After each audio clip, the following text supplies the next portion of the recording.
Steve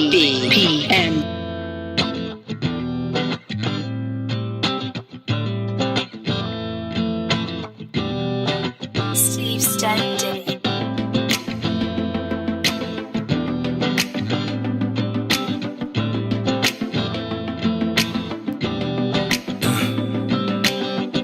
Bring your body here to me. Always sexy as can be. Watching every move you make. No more dreaming about today. From the first time I saw you, I knew you'd be mine. See, I knew that you would be mine. Baby, now I know that I can't leave the rest behind. Now I can leave the rest behind, yeah. 'Cause baby, you make me feel like I'm dreaming. Am I dreaming? Baby, I never thought that I would feel it. All I want is to spend my life with you. Spend my life with you. Is spend my life with you.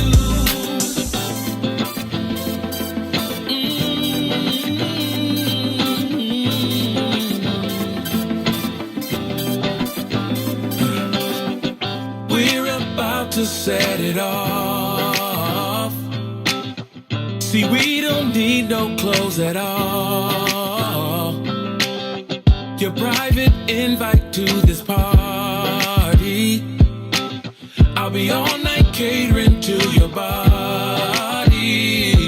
From the first time I saw you, I knew you'd be mine. I knew that you would be mine. Now I know that I can't leave the rest behind.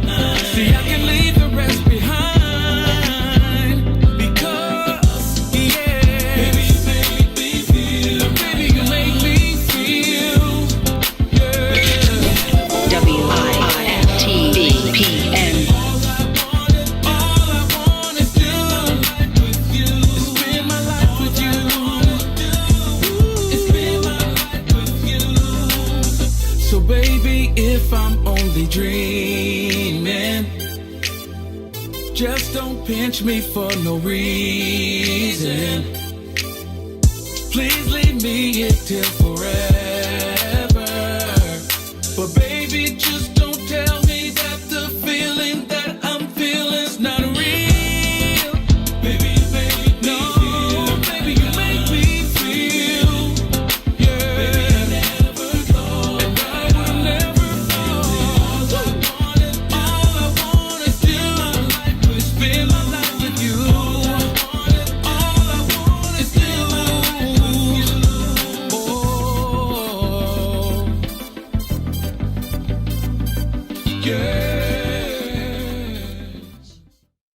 Introducing your trusted source for high-quality Black emojis, better known as Blackmoji. We believe Black is beautiful, and that beauty should be reflected in the digital market.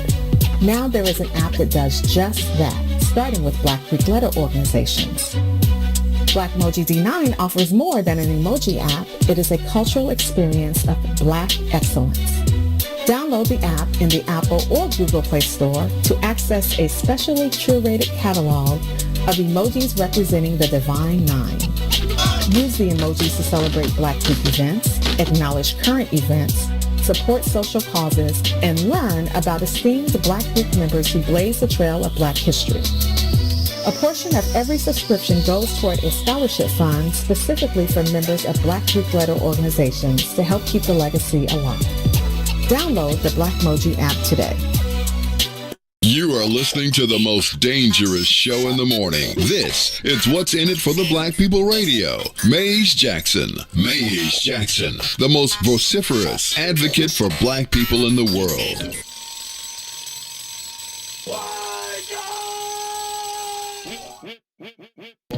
For Ruthie Moore, for Todd Stroger, I am the host of the Maze Jackson Show, asking every single day, what's in it for the Black people? And if you don't like it, you can still tell them Maze said. Mayor Lightfoot, Man, we ain't accepting that. We ain't accepting that. Let's go. Yeah.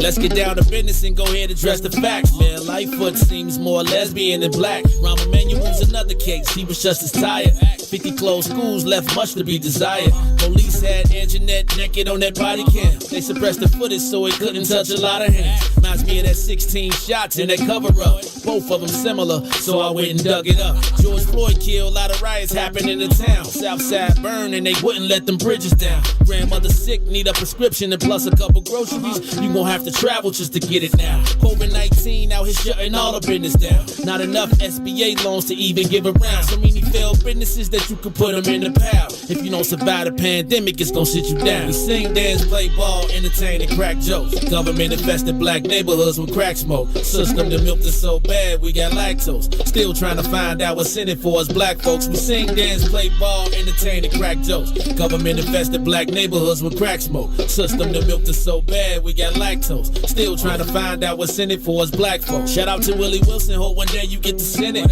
We need some different players in the game to handle business. Too many shady characters like Madigan and Blago. But when you really break it down, it's typical Chicago. City full of gangsters, it's what the land was built on. Same streets with hood legends, DNA get spilled on. Carjackers out here lurking, trying to get they steal on. Looking for a block to put them Hellcat wheels on. Let us give bogus appraisals a red line. Car crackers out here getting minimal fair time.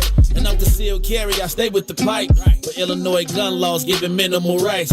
Stay up on the swivel, make sure I'm moving tight. Check all of my mirrors when I pull up to the light. Pick my homie up from out of town, man, he caught a flight. He was hella nervous, told him, shorty, this a way of life. We sing, dance, play ball, entertain, and crack jokes. Government infested black neighborhoods with crack smoke. System that milked us so bad, we got lactose. Still trying to find out what's in it for us black folks. We sing, dance, play ball, entertain, and crack jokes. Government infested black neighborhoods with crack smoke. System that milked us so bad, we got lactose. Still trying to find out what's in it for us black folks.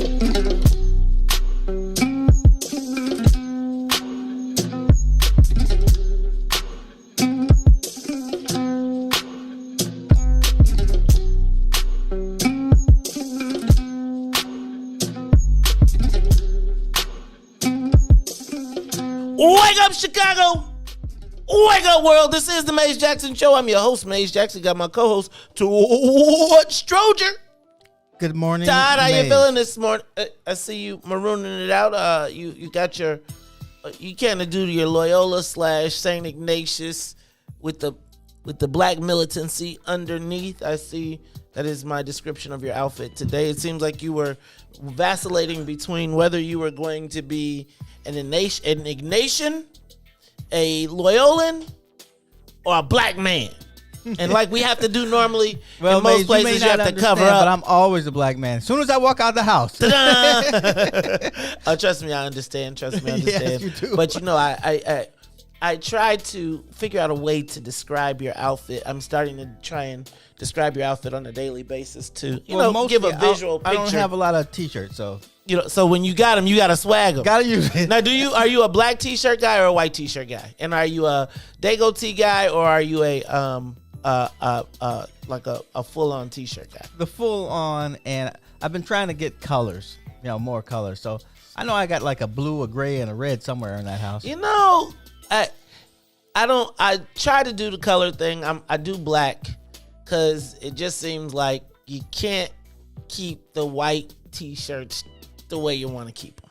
I've given up on white a long time ago. It's just hard, man. Like white t-shirts. Sorry, whatever goes on with the deodorant and the pits and the whole, it's just like you could be as fresh as you want to be, but it's like when you unfold it and you got the, and I don't know about buying all the 350 detergents for the underarm. So I just get the black tees and then I do grays. Well, it goes to show you what they have to do to make you not smell the way you smell. Because this must be some really powerful stuff in there. So then I know a lot of people who drive cabs who probably have very white underarms. Because good Lord, sometimes you get in those cabs and do they still have cabs? I don't know. I went to I was at the airport. And that used to be one of our games when I was a kid. What?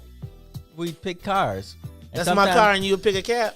Todd, please tell me you didn't pick a cab when you played That's My Car. You just couldn't pick a cab. But you had to pick like a yellow cab or a checkered cab. Yeah, you just couldn't. Who did you like better, yellow or checker?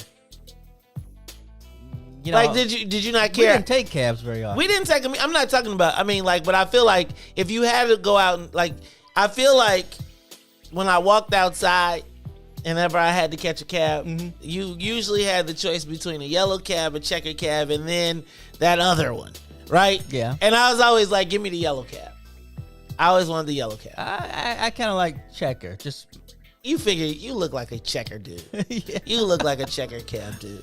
All right, man. Well, you know what? This is the Mace Jackson Show. That's my co-host, Todd Stroger. Also, Miss Ruthie Moore is running a little bit behind, so she'll be here about 7 in the 7 o'clock hour. Sliding in. You know how black people. And I hope she don't come in mad at us. You know how you know how I go. Like when you come in, you know how black people when it's not them, I always used to have this theory. Like if there were people involved and I thought I might have like some sort of sway, I would come in and act like I had an attitude. Like if I was wrong, I'd come and act like I had an attitude a little bit. And then nobody want to mess with me. And then I'm like, I got over being like, you come in late and you be like, I was late. You really was just late, but you be like, you come in like, and your boss, like, especially if you had a white boss, he'd be like, I don't want any problems from him today, so I'm gonna go stand in. Maze must have had a flat this morning. No, I just hung out just a little bit later than I was supposed to last night. No, so the Ruthie Moore will be with us in the 7 o'clock hour. 7-ish. 7-ish. Oh, you know I like the ish. That's some ish. All right. I think that's an ish. Like even Blackish might have got me beat. And it'll be a TV show. I just be reading what they said on TV. I was thinking about that. Like if you was like, because your mama wouldn't know if you meant like ish kinda or ish as in ish-tay, right? And so you'll still get it. Like I remember we were talking the other day about when you would say words that your mom would be like white kids could say words that black kids be like, yeah. Nah, so Blackish is like kind of black or it could be black. Yeah, I don't remember that kind of like being in the vocab. I don't think ish was. Nah, you're right. Ish was not really in the lexicon at the time. All right, Sonia Escobar, how you feeling-ish this morning-ish? I'm awake-ish. You're awake-ish? All right. Well, you're awake-ish. I'm awake-ish. Todd, I'm blackish, literally. Yeah. Like I'm black, and I've got on blackish clothing today. So I am, but we can't go anywhere. You're in the neutral zone. Welcome to the neutral zone. What was that? What was her song? Comfort zone. Oh, comfort zone. Not neutral zone. Comfort zone. Infraction in the neutral zone. Defense. Yeah, why you call me neutral? Oh, because I'm black and gray? Black and gray. So I always go with everything today. I go with everything today? Yeah. Yeah, I got to go. Not my car. Well, actually, even with the gray, my car, because it's dirty. Right? So I could just be like, I meant to do that. No, it's not that. I saw your car. It's not that winter gray where everybody's car looks the same when you're in the parking lot. And you're like, oh my God. I remember one time Val Warner came over and she was like, she took a video and was like, Maze has a brand new matte black car. I was like, no, that's dust. That's the dirt.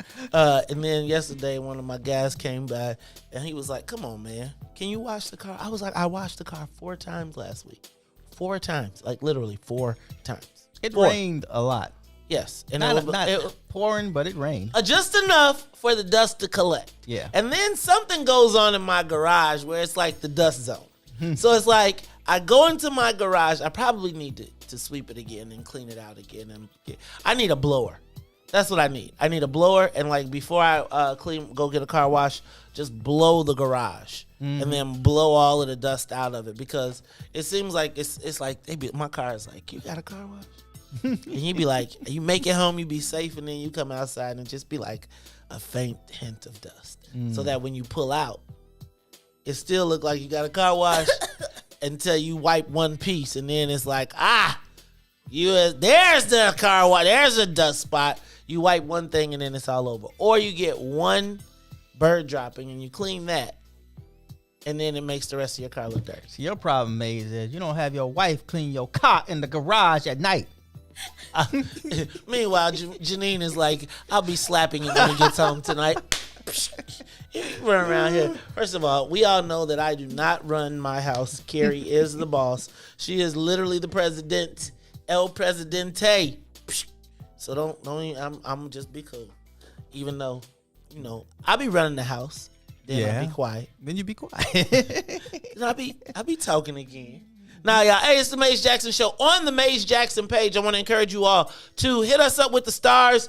Hit those stars. Show us a little love. We are back in the space, back in the building where we can finally reconnect with the people that are giving you a way to support us. If you're enjoying what we're talking about, you're enjoying what we're doing, let us know. Also, be on the lookout, y'all, because the Maze Jackson page is going to be taking subscriptions. Now, as a subscriber, you will get access to some super old content.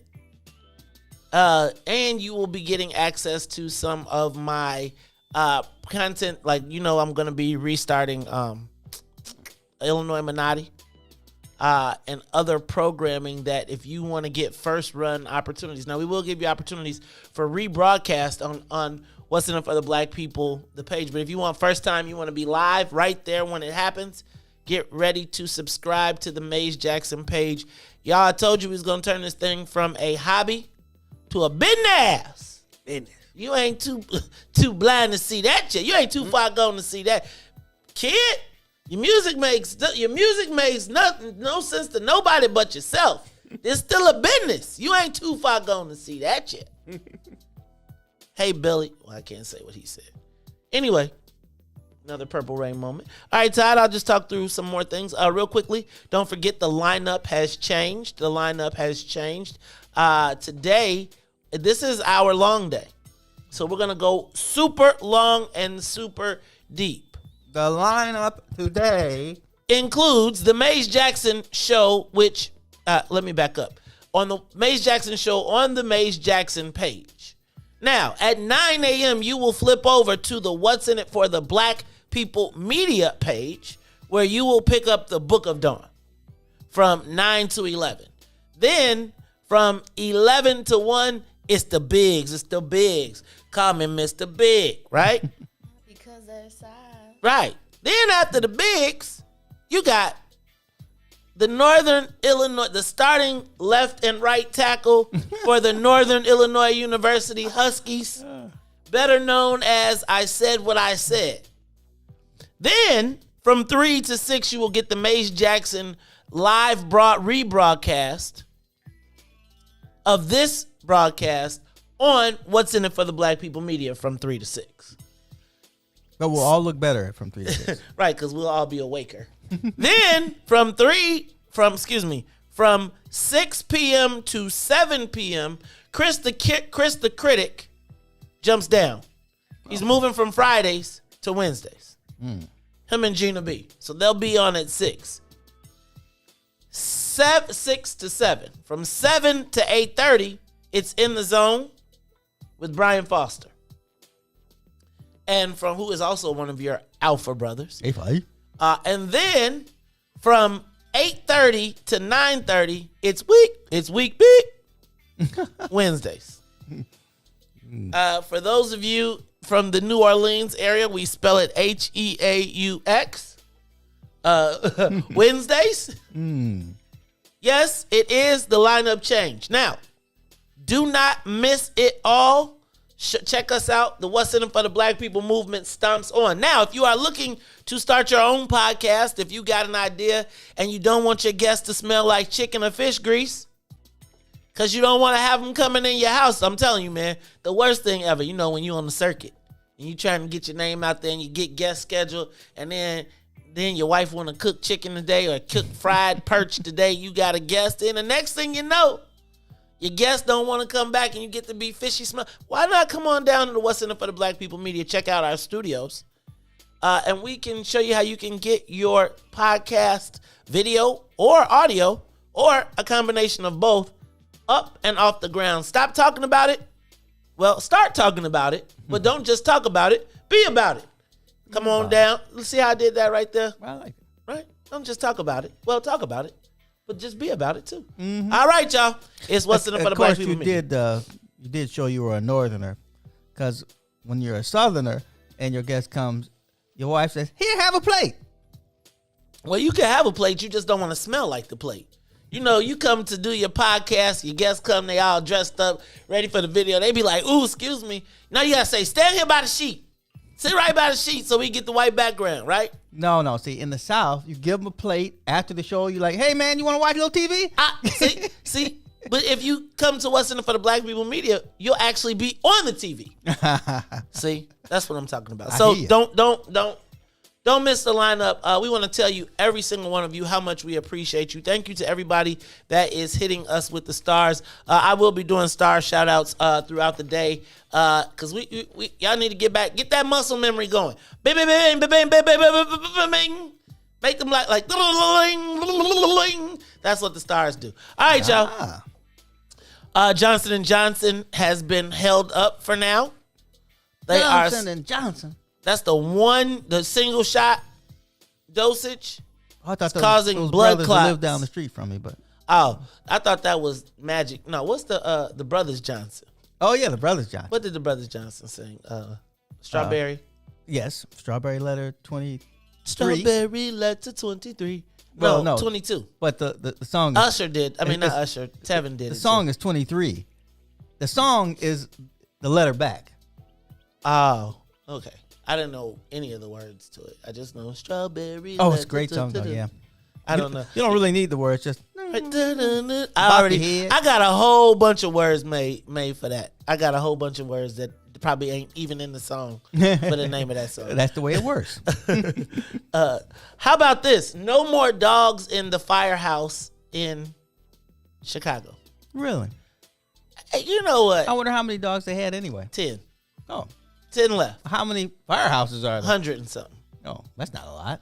Yeah, but now Bones turned a neighborhood. That's the dog? The dog turned a neighborhood Shih Tzu into, well, shits. So he ate him up. What kind of dog was it? A mixed breed pit with whatever else. But when you see Bones in the paper, you be like, hi, Bones. Well, maybe that's the problem. Maybe you don't get the breeds that like to chew on things.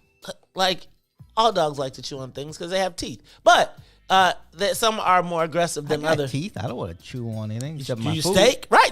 The dog was his food. No, it's not. Then he was like, this doesn't taste good.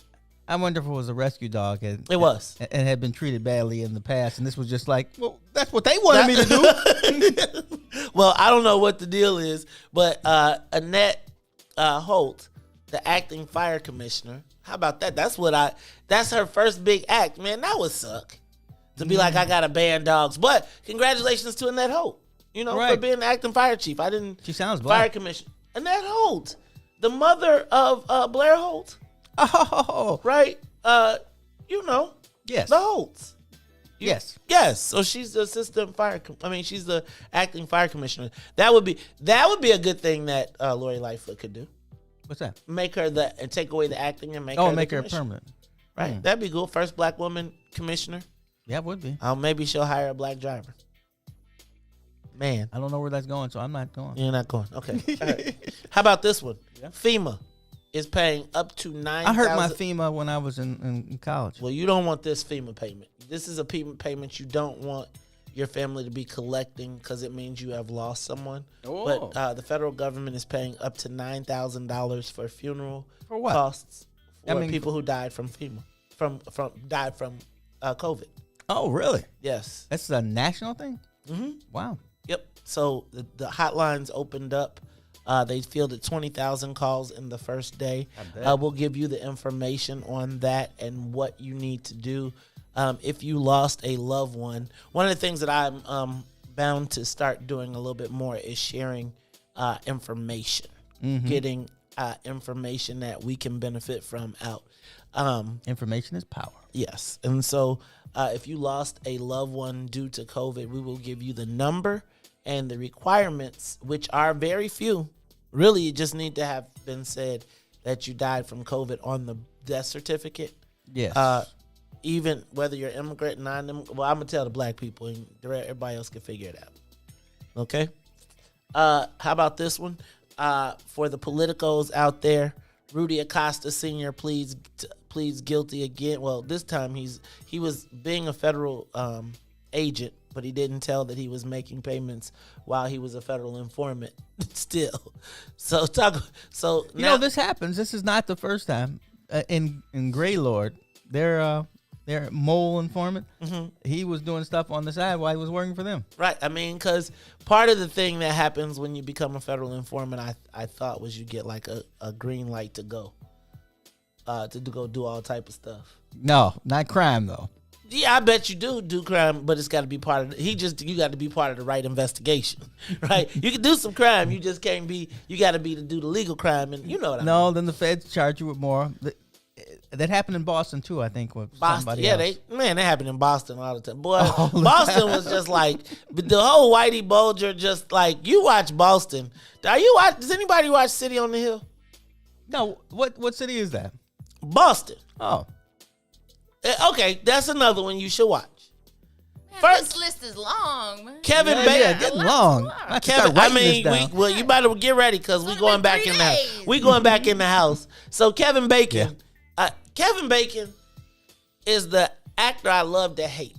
Like I mean, I hate him in almost every role, which means that he is really effective. Did you see Animal House? Footloose.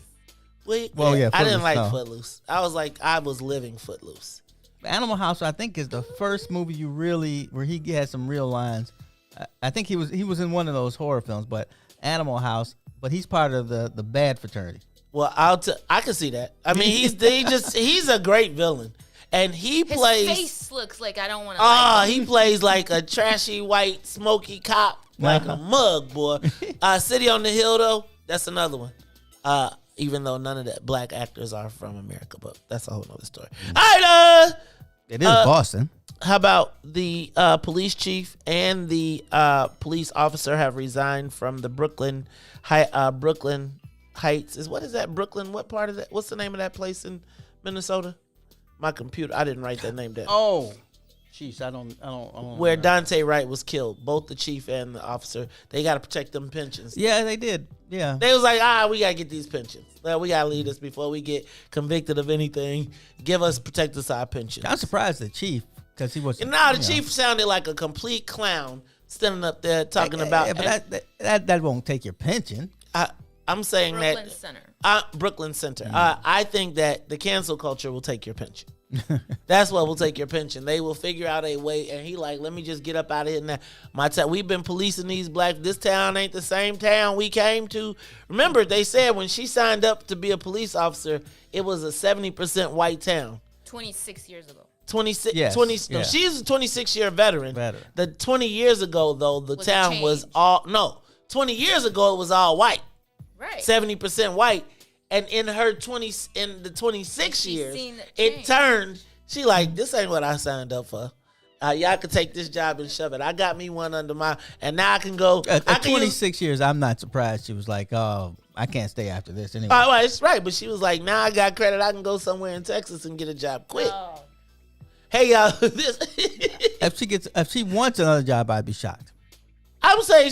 Now she made her bones. Now she probably like top flight of the world. You killed the black person and got away with it, and you came up with a new way to do it. Taser. I'm not sure if I see that, but it could be possible. But I would never. Did you watch? Yes, and did you watch it? I watched it. But I would never put that in the air because that's that kind of fast, real time stuff. We're gonna talk about it a little later, but we're gonna do it after the break. After getting your butt kicked a lot, you look at life a little differently. Yeah, I don't think I want to look at it from that perspective. It's the Maze Jackson Show. We'll be back after these messages. The Maze Jackson Show will be back after this break. Everybody's talking about the all-new Sam Silk's Chicken and Fish. Place your order today for a delicious meal. The chicken and fish are fried to perfection, featuring a wide variety of catfish, perch, tilapia, whiting, and shrimp. Now it's your turn to see what everybody's talking about. It's the all-new Sam Silk's Chicken and Fish, Chicago's newest spot for delicious meals. Stop by at 2537 South Wabash in the South Loop, or get contactless delivery from DoorDash, Uber Eats, Grubhub, and Postmates. For more info, call 773-807-9010, 773-807-9010. Sam Silk's Chicken and Fish is open just in time for lunch, or take it to the house for a delicious dinner. It's Chicago's new spot for perfectly fried chicken and fish. Don't wait any longer. Try it today. Sam Silk's Chicken and Fish, 2537 South Wabash in the South Loop. Sam Silk's Chicken and Fish.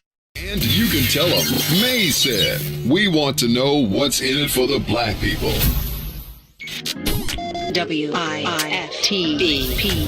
I think that the black community is starting to realize the mayor may not necessarily be an ally just because she is black. Live from What's in It for the Black Media Studio. Our representatives don't necessarily get a pass just because they're black. We've got a challenge in the black part of Chicago of holding black politicians accountable. You're listening to The Maze Jackson Show. This is Chicago, so I understand the Chicago way. I ask every day what's in it for the black people. With Maze Jackson. Come on, y'all.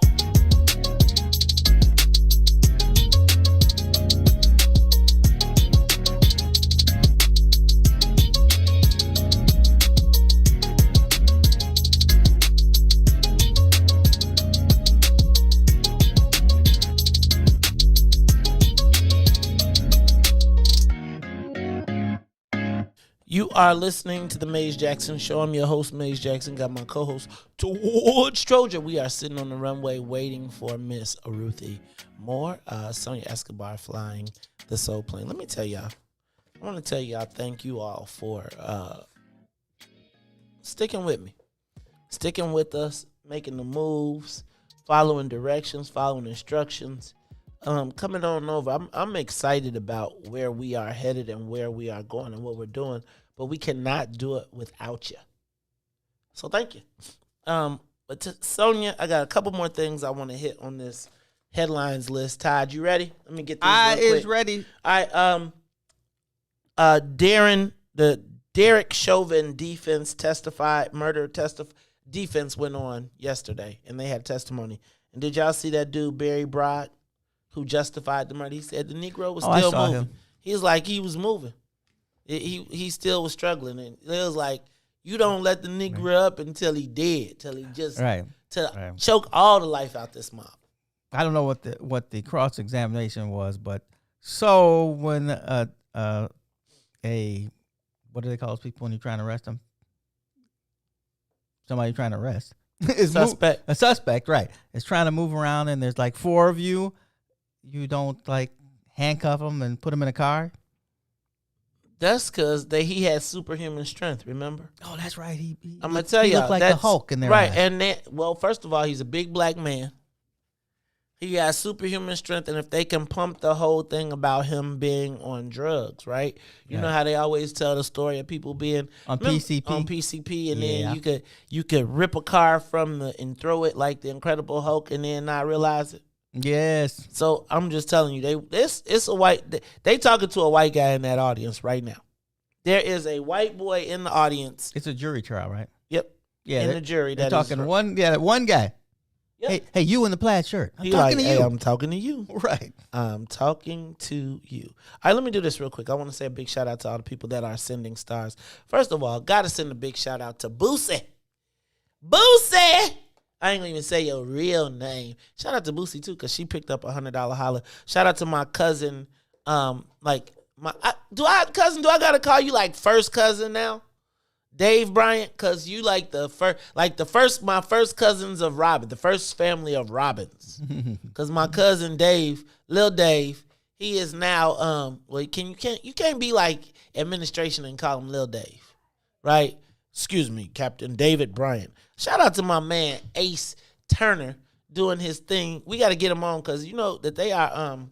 Did you know that Ida is paying student loans? so you can get a house for first-time home buyers. So you can get out and get under. We got to get them on to talk about that. Maybe that'll be a Tell Me Something Good Friday thing. Shout out to Marvin Bell, Kenny Cool, Bryant Lamar, Constance Foster, who is the official greeter of the What's In It for the Black People media family. She welcomes everybody every morning. Shout out to Deborah Roberts as well. Thank you to everybody that is sending out the stars to us. We appreciate you. And now it's time, Sonia, can I get that big voice? It's time for the social media question of the day. Oh, I messed up. I forgot to tell y'all 2 more headlines. So we're going to do that again. We'll come back to that. Maybe we hit the rewind. St. Joseph's is closing. What's St. Joseph? High school? High school. Oh. It's closing. St. That's a Joseph school in Westchester, home of St. Joseph Isaiah. of Westchester, man. Say the whole thing and we're all lost. Westchester. Is it? I didn't even really. I was like, I almost kind of forgot they was over there. Well, me too. You know what I'm saying? Like, that's why you was like, who? Because it used to be a time when you said St. Joe's and you ain't had to say none of that. Yeah, you just said St. Joe's and it was on and popping, right? St. Joe's is the home of Isaiah Thomas, where Coach, if you watched Hoop Dreams. Yeah. It was the movie that, that's where I was just like, these white people don't love you. No matter how much, because Coach Gene Pinkator, like, he was the epitome of a user to me. Oh, yeah. Right? I mean, in that movie, he could have been a college coach the way he was running the program. Yeah, but he was the epitome of the classic old school white coach that your parents told you just be quiet and listen to him and do what he tells you because he's going to get you, right? But anyway, they're closed. They're closing at the end of this school year. That's kind of they're a Christian Brothers school. Christian Brothers, that's Christian Brothers. What? That's they're big. Are they? Well, not that big. De La Salle's a Christian brother. Is De La Salle? I thought so. I thought I wrote a check to them. And then what's the other people? The other Christian Brothers school is is St. Lawrence Christian Brothers. I can't remember, but I'm pretty sure you're right. There is another Christian Brothers. Yeah, school. there is another Christian Brothers. Well, they are closing. The Toledo family got the tape last night. They saw it at Copa. They left with no response, but they know the family didn't comment, but the lawyer did say they will have their own investigation. And Biden to announce Afghan withdrawal, regardless of whether they peace or not. We up out of there. Peace from the United States to learn the lesson that Russia learned. It took us a little bit longer than it took Russia to learn. Just leave Afghanistan alone. Because I remember when I was a kid in the 70s and the war in Afghanistan, I used to watch it on TV and we used to see the tanks with the red stars on them and stuff. And then here we go and no one. All right, I thought so. Well, Brother Rice is Christian Brothers. Okay, that's what I knew. I figured one of them was. I knew it was like one of them Southwest. Well, all the Catholic schools really are now on the Southwest side. Like much. All west of Kedzie. Like, where are the black people? Keep moving. They keep finding us. Marist, when I was talking to people, they're like, oh, my son goes to Marist. I'm like, what?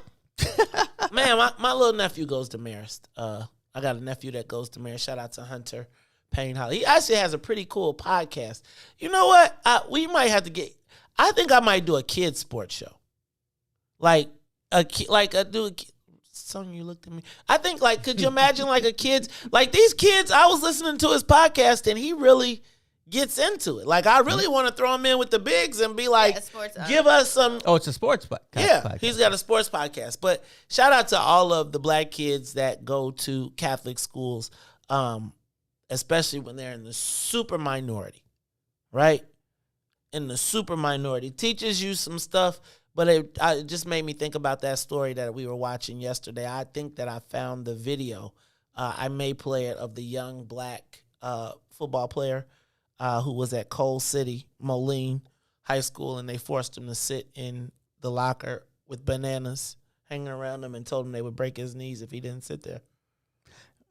Well, that's just whiteism running rampant. But there was black people there, too. That just seemed black people crazy.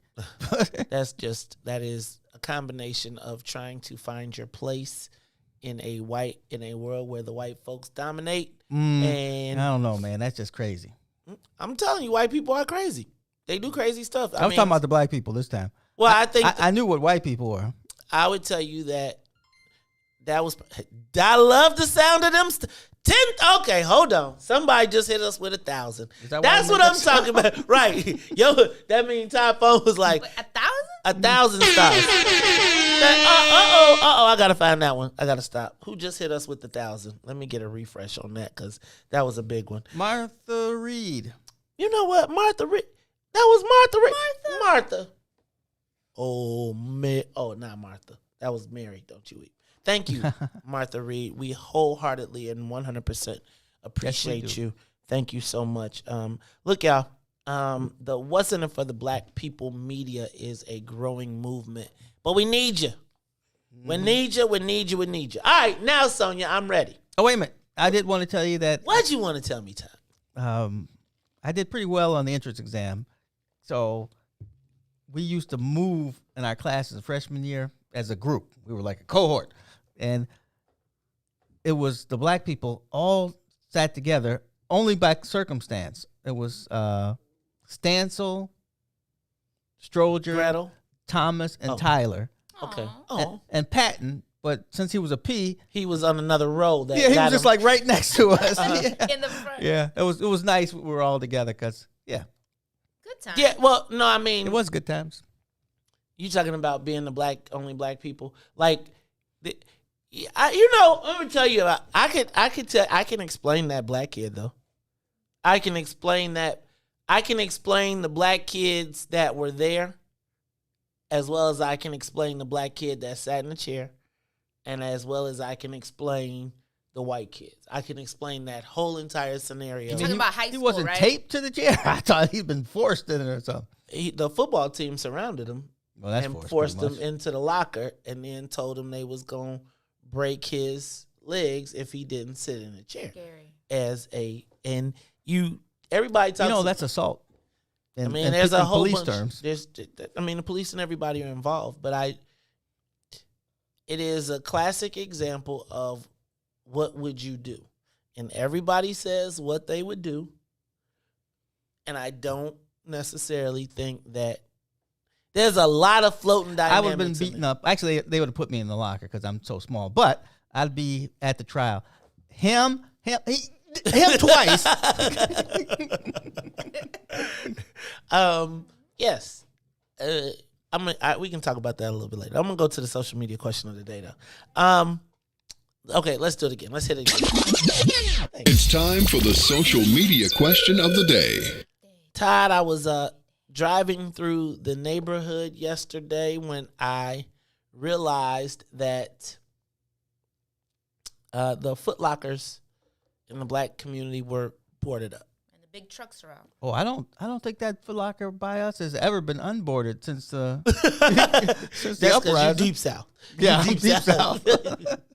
I then saw trucks. I saw police. I saw all types of preparation for another uprising.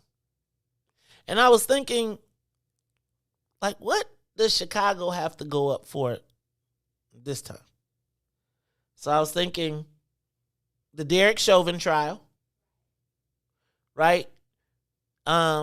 If he's not convicted, will the city go up? Then I thought about Daunte Wright. That's coincidentally happening at the same time that Derek Chauvin is on trial for the murder of George Floyd. We now have another young man not less than 15 miles away who was murdered by police, white police officer, black man murdered by white police officer. Then I thought about the Adam Toledo video, right? And people marching around, and they were already walking and marching, and they're now calling him the George Floyd of Chicago. Although, excuse me, let me not say that's what they're calling him. What I'm saying is they are pointing them in the direction of him being a victim and another victim of police brutality, murder, etc. That I don't know if it's the situation or if it's just another how can I put this? While you're thinking about, he a victim. I'm not certain about the police yet. We'll find that out. But he is a victim, and that's why he's out at 2:30 fooling around with somebody who's He's older a than victim him of with a his gun. mother. Oh, He's really? really a victim of his mother and parenting. But I'm sure they'll be telling me about the harshness of that. But I'm just gonna say, at 2:00 in the morning, at 13 years old, everybody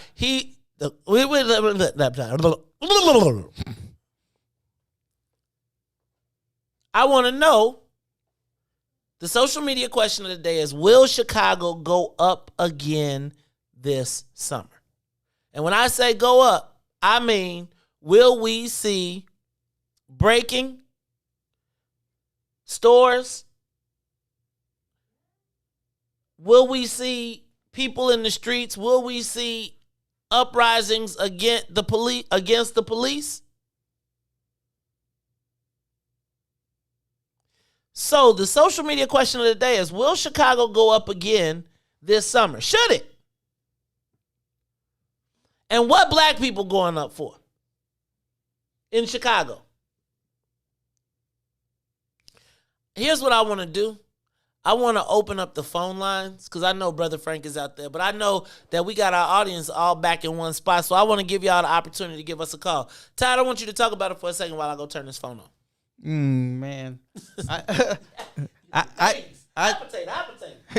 do believe that something's going to happen this summer, where people are going to be upset. I don't know if it'll be as big as last summer. That was incredible, but I think what we did learn is there are some professional rioters out there who are just waiting for the chance to run and loot somewhere.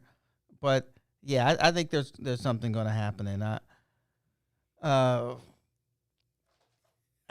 with all this stuff that's been going on, it's almost assured that all these trials aren't going to have the outcome that people think that they should. And like this lady in Brooklyn Center, I mean, that might not even have a trial. I'd be surprised, actually, if it does have a trial. And I think people are going to be, it's summer, people are going to be upset.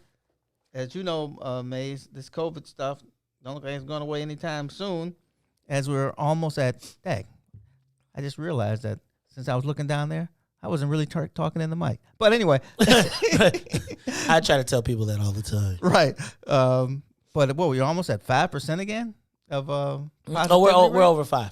Oh, see? Yeah, see, people are going to be restless. Yeah, they're ready. They're going to be ready to do something. So, do you think that, let me ask you a question. Here we are. Do you think the city of Chicago will go up? Will our neighborhoods go up? Right? Like, I'm going to be honest with you. I'm not so bothered by what happens downtown as much as I am what happens in our own neighborhoods. Mm-hmm. Give us a call, 872-259-7474. 872-259-7474. If you think Chicago will go up again this summer. And what will be the response? You think the mayor is going to let it go again? Like, you know what I'm saying? Give us a call, 872-259-7474. What will the response be? Do you want the city to go up? God, no. but that reminded me, I told you I was having dinner. I had dinner with some West Siders. And Hold on. Why? I don't like how you say that. Now, first of all, I'm from... West Siders have been closer to me than South Siders in a lot of ways. Because West Siders are loyal. But you ain't a West Sider. You ain't never been. I'm not. I'm from Bolingbrook. The streets of Bolingbrook at that. Now, but I will tell you that West Siders are definitely much more loyal. South Siders are treacherous. They're treacherous. They're treacherous. Either way, so somewhere in the conversation, it did come up about how the West Siders look the same since 1968. Not all of it. Go ahead. Well, right. In the last 10 years, there's been some color changes, but for the most part, the West Side that was burned still looks like it's burned. I agree with that. And now that it is not, though, but you know what's happening with the West Side is that it is experiencing a revival because all of the people that moved into the West Loop, right, into those super expensive towers, Yes. now when they were single and were teaming up to live in these places, are now having kids, right? And so now they don't want to live up in a high rise, so they're moving west. They want the kids to be able to run. Right. And so they're moving west. And so now what you find is $500,000 homes being built in places where you would have thought unthinkable. And that land, That's what happened to the north side. that land that y'all are making fun of, or that people make fun of, that state. Oh no, these guys actually live there. They ain't making fun. Right. But they live there. And so they've had to live there through 20, 30 years of it. Right. Right. And now what's happening is white folks are like, this is pioneerable land. And so where we've seen it as up, they like, shoot, you can be downtown. You can jump on the L one way. You can get on 290 the other way. You can be downtown and be back in your place. Very accessible. And exactly. And because it has the stigma of the West Side, black folks run from it. Okay, the South Side is treacherous. I mean, Somebody said that or something. no, I'm getting whip smacked in the comments, but I'm just saying, like they will cut your throat in your face. Like they will be like, what the mayor say? What you say? I never knew you. Right? When the men say, we don't know them no more. No matter who. Let me stop. All right, y'all. This is the Mace Jackson Show. Is anybody on the phone line? I know Brother Frank got to be there. I know I'm not crazy. I know the president of the phone club didn't call. Carrie say she's Southside. Yeah, there you go. she is Southside. Like, that's okay. You know, I know we ain't like, I was Southside, super South. You know? Yeah, Beverly. Excuse me, Ashburn. Thank you. Until I moved When the white people were there. Right? No, I was in Beverly. I moved to Beverly. You were like the first wave to kick them out. That was when I was branded by white. When I thought that proximity to whiteness made me better. But actually, what I really thought kept you a little safer. And I'm gonna tell you what I thought was really good though, is that when you woke up in the morning after the snow in Beverly, your whole street was plowed. Like your whole street was plowed. Like you know, there was a benefit to proximity of whiteness. Yes. You got a lot of city services, and when all the commissioners live in the same neighborhood, they be like, make sure that before you drive out, you hit the commissioner's block. You be right. There are benefits. In Chicago, there were benefits to proximity to whiteness, like literal benefits. And you know what was funny is the more black people came, the further white people went to other places to access their benefits. Always. Right? Because it was funny because there was a whole generation of people who were in Ashburn who left Ashburn when the black people came and went to Beverly. Uh-huh. Right? And then Beverly was just like, you know what? We're going to put some cul-de-sacs around here and nobody can ever. It's the wall of China. You never, ever can walk around. Oh, hold on. Oh, we're going to take both of those cars. Dang. What was I telling you? About how they put the cul-de-sacs up. They was like, we put these cul-de-sacs up so you cannot turn around. You can't make no U-turns. And if we see you up in here and you make more than 3 turns, we know you ain't supposed to be here. We finna get you. Well, that was me because I was going to meetings at Christ the King, and it took me a couple of turns before I realized there was only 2 ways in and 2 ways out. All right, let's go to the phone lines. Let's go to Byron. Byron, you on the Mace Jackson Show. Byron, we haven't heard from you in a while. No. Yeah, I've been listening, man. I've been downtrodden from what's going on, man. It's just what's we're lost people. That's all. We're lost people, Maze. We're lost. We're done. From my point of view, we're done. That's what I haven't called.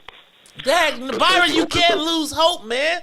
It's like I need you to keep Byron. There's only a few people in the world that understand me, brother. Maze, what you're doing, I know you're doing it because of the cause. You're not doing it for anything else but the cause of the people. You are sacrificing to give us the information. I listen to you every day to give us the information, and I really appreciate it, but we are lost people. When people take the baseball game, which is going to help 51% of the black folks in Atlanta to someplace in Denver to help white folks, and they think it's okay, we are lost people. Black folks want to make some money in Georgia. 51% of that county was black, with black businesses. We better leave it. Now, back to the question of the day is, what are we going to gain by destroying our property and destroying somebody else's property that we have to build back up later? What are we going to gain? Where is the strategic thinking on all this rioting? Where is the strategic thinking? If we're going to do anything, make sure we get something from it. I'm gonna tell you. I think. Hold on. Thank you, brother. Thank you, Byron. Because I got an answer to that. And, I think that before these, here's what I think should happen. I know y'all gonna be mad at me again because y'all gonna be like, Maze be coming up with these crazy things. But I feel like right before, we need like a negotiations team that could go to Foot Locker, that could go to DT, and like places like DTLR, like it'd be hard to get to Foot Locker, but places like DTLR and Villa and Tops and Bottoms, this is the perfect time to negotiate partnership agreements. Like sell us 50%. Be black owned for real. Don't they call that extortion? No, I'm saying let me buy in. Like I don't want you to give it to me. There will not be a riot at your store.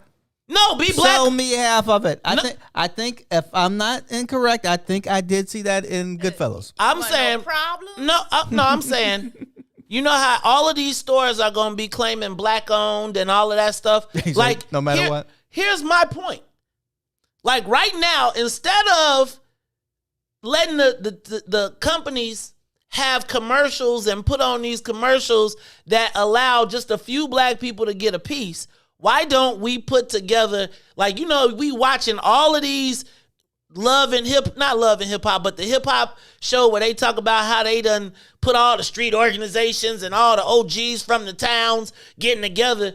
Why not put that group together and go to Foot Locker, go to these companies and say, we have our own buyer group and we want to buy in, so that when these things happen, instead of you lying and saying that you're black owned, or we seeing all these Arab stores putting black owned in the windows, literally be black owned. It might not be 50, it might be 30. Put your money together and say, hey man, here's a perfect opportunity where there's a win-win situation here. So you can literally be black owned and leverage the opportunity. I'm saying there is madness in the streets right now.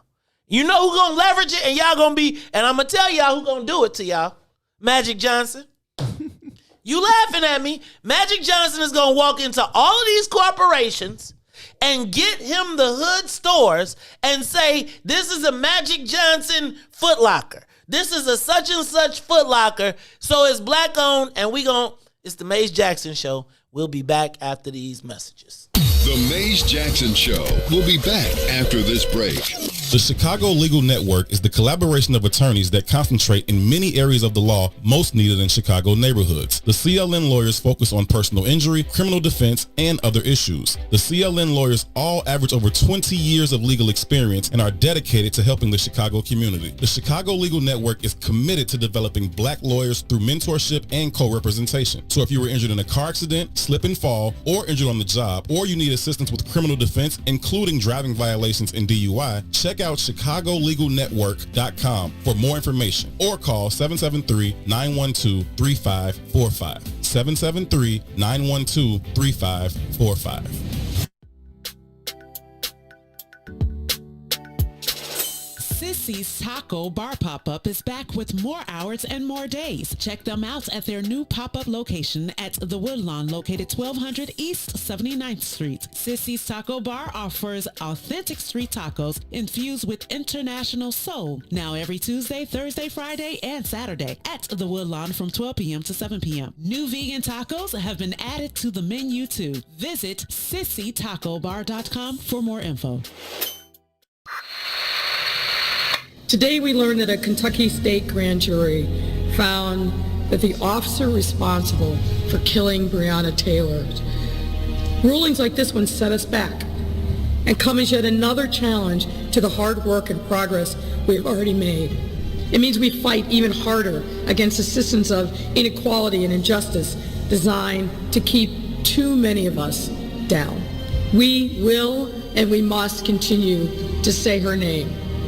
We will and we must continue to demand justice. And we will and we must do everything in our power to prevent any more names from being added to this roll, like George Floyd, or closer to home, Rekia Boyd, and Laquan McDonald, and too many others. I want you to know that I support you and will do everything in my power to protect you. Regarding the CBS 2 story last night about the raid on the social worker's home, why did your administration go to court to try and prevent the body camera video from being broadcast? And why is your administration asking a federal judge to punish Miss Young for sharing video of her own home being raided? And I watched that video. My name is Anjanette Young. What is going on? Please touch what? Go. Go.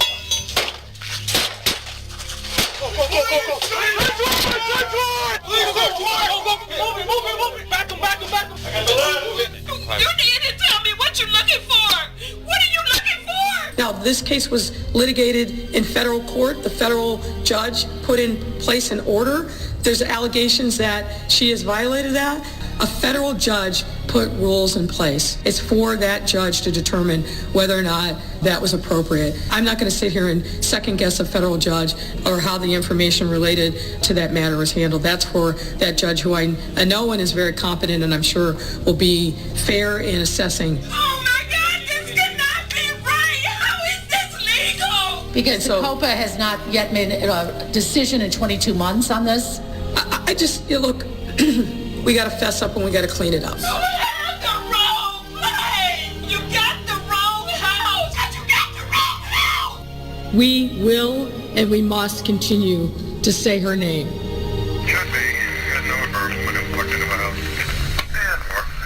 Call in and say it with your chest. 872-259-7474. That's 872-259-7474. Give us a call and say it with your chest. 872-259-7474. You are listening to the most dangerous show in the morning. This is What's in It for the Black People Radio. Maze Jackson. Maze Jackson, the most vociferous advocate for black people in the world.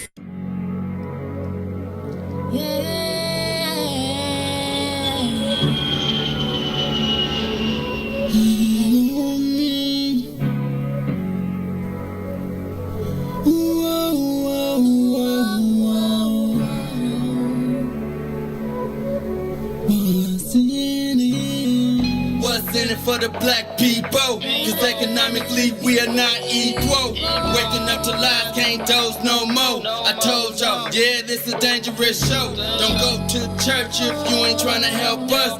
Don't even try to be around that can't protect us. We see the lies, not other politicians. We need money and no symbolism. It's Maze, it's Sonia, and Ruthie, and Todd, explaining how we all come from God, giving us tools to beat the odds. If we united, our movement gon' stop. If they ain't tryna help us, they ain't tryna do nothing. We gotta do something, we gotta stop running. It's time to confront the problem. Really, you expect your oppressed to solve them.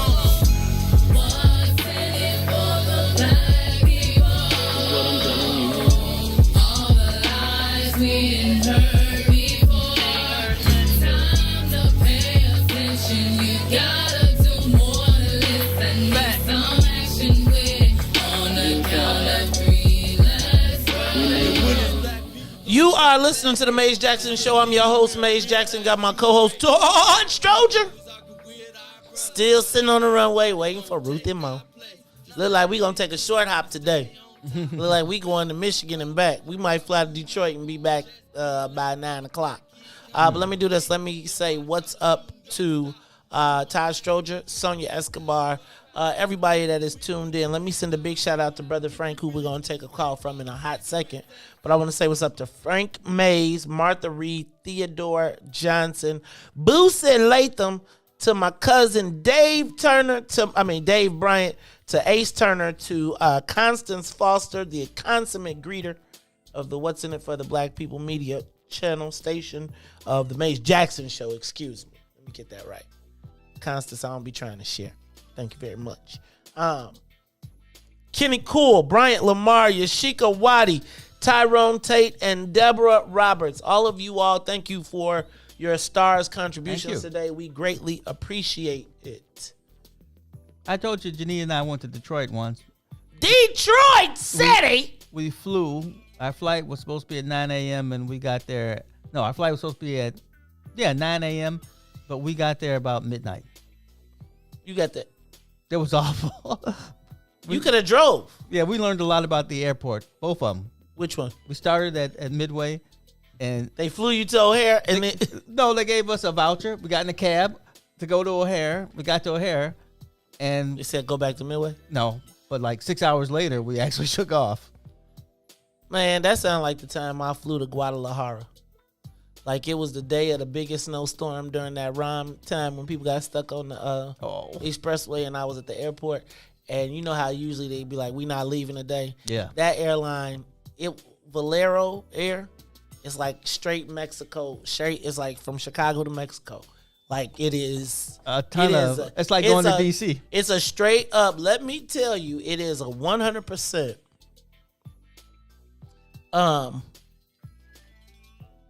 It is built for the Latino community. Like somebody got smart and was like, "Look, man, we got a lot of people going back." They kept everybody in the airport. I mean, every flight was canceled. I got to the airport at 1. We did not leave until 10 p.m. And they was like, hold on, we done moved the gate. And let me tell you, people wanted to go home. I got on that plane. You were going to Sunshine. Let me tell you, I'm just going to tell you. That was guy like, what you say? What was that you was thinking the other day? What you say about the... Yeah, it was like, people were sitting on top of me. It was like kids screaming everywhere. It was going on. Hey, y'all, let me help y'all out. Let me do this for y'all. Let me help the Huskies out. Huskies, hey, everybody, check this out. You know we got a new lineup. And so today, from 9 to 11, is the Book of Dawn. You know, Dawn is the plug. Dawn, I seen Dawn in here. She had her team. It's funny because I'm telling you, the world is changing around here. Dawn had her team up in here last night, lining up. They mapping out shows. They got scripts. They got plans. They lining up the guests. I was like, oh, okay. I'm at that.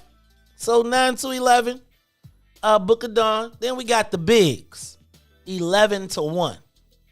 Bigs on from 11 to 1. It's funny because everybody come in and it's weird because they not used to being here so early, but it gives them the opportunity to get out of here and then get to the games. Also, check out Terrence and Gino because they do a lot of writing as well. So we're going to be trying to share their writings as well. And y'all help them get their word out. You know, Gino is on the Baseball Writers Association, so he gets a vote.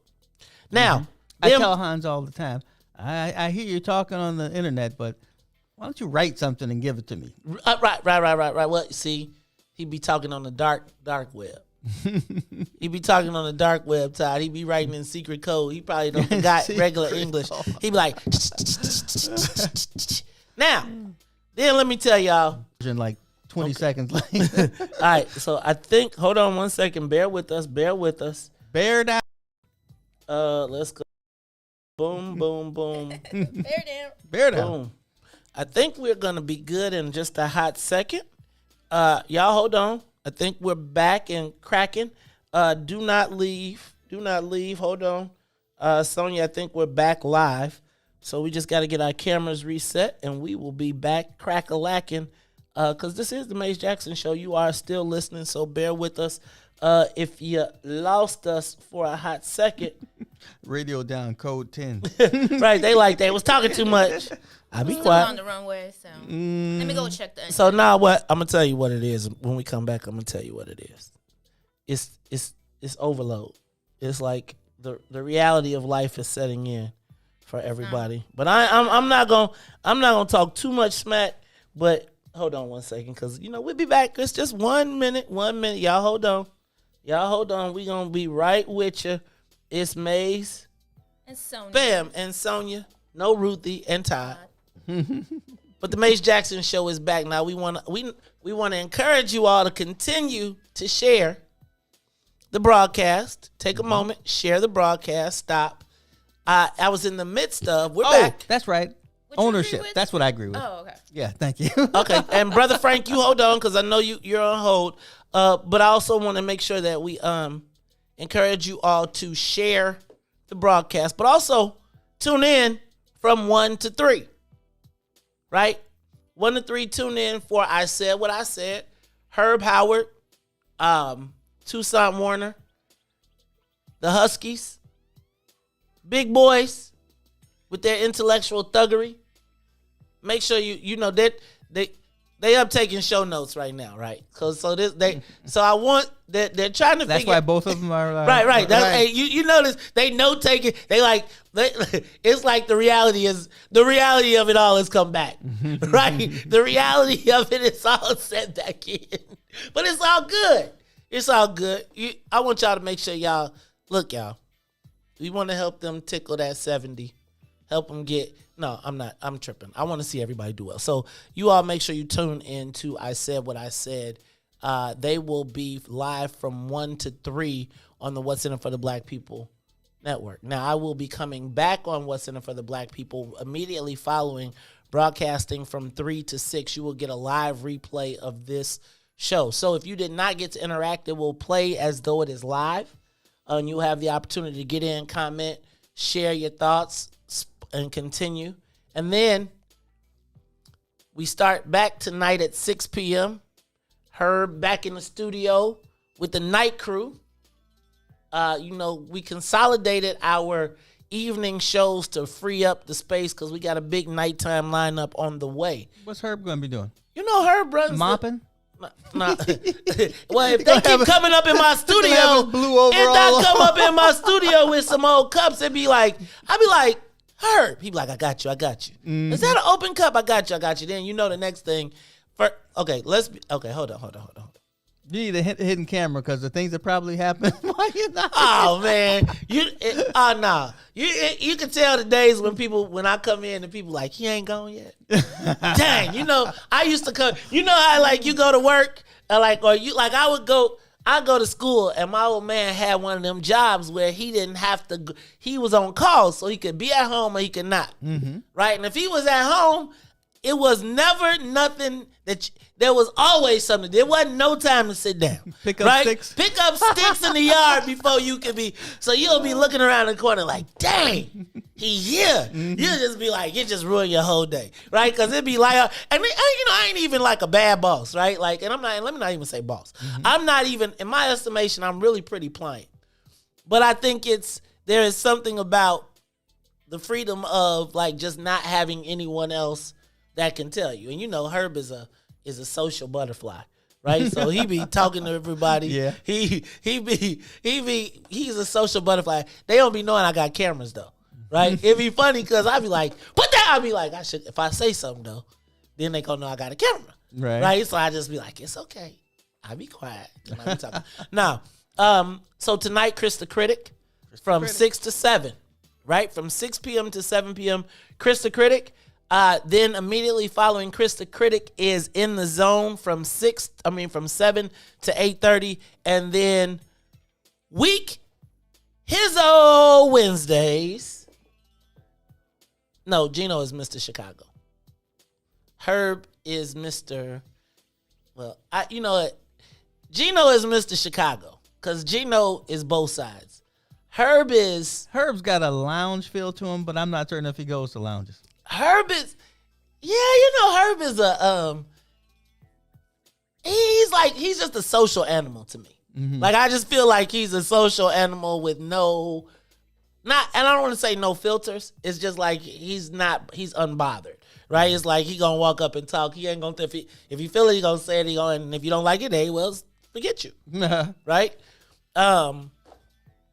Yeah, but Gino, see, that's all I was trying to talk about. So Gino, I could put Herb here to do the news, right? And he could be, hi, I'm Herb Howard, and we had to get the Husky wardrobe sponsor. Right? We had to get somebody to get a Husky. We get big into is it big and tall or just big? Big. Oh man. Suits by Botany 500. All right. Botany 500. So that's the Richard from Family Feud. Oh, Richard Dawson. Richard Dawson used to wear those. All right. So how did we get to this? I don't even know how. All right. So then you got, right, lounge her. Yeah, that is funny, though. I could see her at the lounge 30 years from now. Right. Everybody know him. Right. He walk into the lounge like they walk in the belly. Like, except for they playing step-by-step music, right? Can you see her with some? I could see her with some Gators. You said that? Yeah. Some Gators in that sweet potato suit and match the sweet potato suit and match the Gators. You should have seen Herb, though. Herb was fresh. He was Hollywood fresh at his birthday party. He had a money green. Hey, dog, he is Husky. I'm telling you, I think that Husky is He's Husky. I'm telling you. Do you remember the jeans Huskies? I could see Herb. I do remember those. I could see Herb mama buying him some Huskies because they was indestructible. He'll tell you that's how I got to play football. Right. You can't play football if you ain't Husky. Well, you could be wiry. I mean, you could be wiry. You could be, what do they call it? Elusive. I sat close to Jerry Rice, and he was wiry. And so is, I also met Fitzgerald, and he's wiry. Who Fitzgerald? Fitzgerald from Arizona.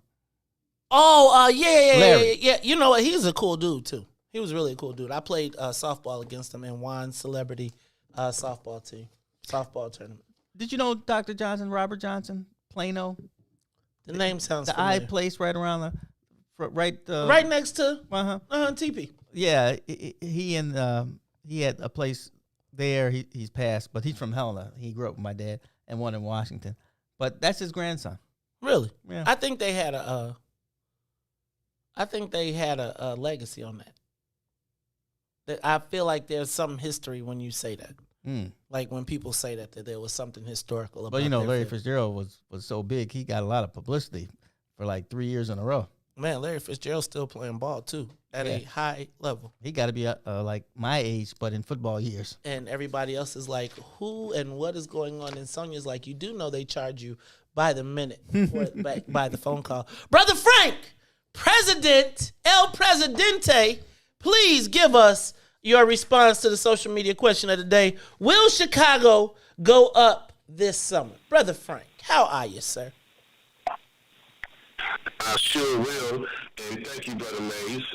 Good morning to you, Brother Todd. Good morning. Sonia. How y'all doing this morning? Great, man. Listen, Brother Mays, yes, Chicago, and not only Chicago, will go up over Derek Chauvin situation this trial. If this guy does not get found guilty, even if it's a hung jury, there's going to be retaliation. Okay, I don't think they're going to go up on the Adam Toledo thing, although the Hispanic community is set to express that the fact that you didn't have to kill him. That gun was placed in his hand. I don't think he was doing the shooting because more evidence is coming up. That 21-year-old put that gun in his hand, hoping to protect himself from getting shot, but they shot and killed that young kid anyway. One shot, one kill. So the Hispanic community and the gangs, they are set to retaliate if nothing go down behind us. Listen, I wholeheartedly disagree with what Brother Brian just said. Okay, what he exhibit is that he doesn't understand the true essence. You see what I'm saying? Of no justice, no peace. We're getting murdered out there, so why should there be peace? Okay? People like him is the reason why some of us are lost because of that. But I'm so glad our younger generation is carrying on the trend ever since we came under bondage. Each generation has exhibit that they're going to take less and less of this assault on us than the previous generation took due to white supremacy, racism, and white privilege. So I'm so glad that I listened to him. You see, he doesn't understand the true essence of the significance of why Major League Baseball pulled out of Atlanta. No black business is going to lose no money. Who's going to hurt is going to be the state and the city because they're not going to get those tax dollars from people coming down there for that. They was not doing business with us. They doing business with everyone except the black community. So what the heck are we missing? Okay, Abraham Lincoln himself recruited Harriet Tubman as a general in army and gave her a full regiment of platoons to do exactly what the uprising did to those cities in the states that were still holding our people in bondage until we broke them. Okay, none of the property here on the south and west side of black people were destroyed. Only thing were attacked were businesses that were not ours. Okay, you see, it's time we need to wake up and continue moving ourselves forward. Now, with the Adam Sandler thing, I'm not going to repeat myself on that, but over Jeff Shelton, yes, there should be an uprising, and there will be one, and there should be one, and not only just in Chicago. Okay, we got to stop listening to people like Byron because he doesn't understand what's truly going on, Brother Mays. Thank you, Brother Frank. Protests in Minnesota, I even hit them up on Facebook and gave a shout out to them. What they're doing in Minnesota. You know, so we got the protest, and we got the protest stronger and stronger. And last but not least, let me give a good example. What happened in this country when they assassinated Dr. Martin Luther King Jr.? I was 10 years old then. I remember I told you yesterday. That's exactly what's going to happen. And look what the results were. None of our leaders have been assassinated since then. Now, we got to continue showing our disapproval of what's being murdered by the police. What good is going to do Major League Baseball when you got murdered in Atlanta? What good is it going to do, you know what I'm saying, when we get murdered? Who's celebrating? Pull out the welfare, pull out everything from those states that's passing vote suppression laws. You're doing the right thing. Byron, you need to go somewhere, sit down, and just shut up and get you coward to join the struggle. Thank you, my brother. All right. Thank you, Frank. Woo, Frank, tell us how you really feel. Todd, I think he was talking to you by default because you said you agree with Frank. Actually, I was thinking, Frank, my hero. Byron beat up on me a few times. So I agree with Byron. See, man, you can't be waffling, man. You got to No, I said what I agree in you and Byron about the economics of getting together and buying and getting ownership. So before we went to break and before we got completely distracted, what I was suggesting was that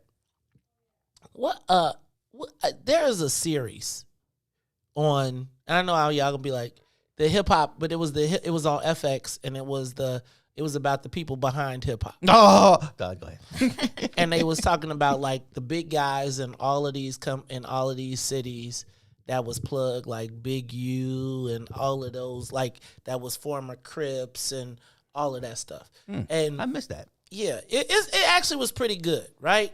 But I was thinking Hip Hop Uncovered. There it is. But I was thinking about how they're always able, and like, they was talking about the one dude in Detroit, and he was all excited because now he was part of the United Nations, and, now he's a peace ambassador, and he can go around the country with his badge. And I'm not tripping at all. Like, I really wasn't tripping. But, I was thinking, like, because here's what's going to happen. Jay-Z, Magic Johnson, and people like Puffy has already started, is going to say to people like GM, they're going to leverage all of these uprisings into more economic opportunity.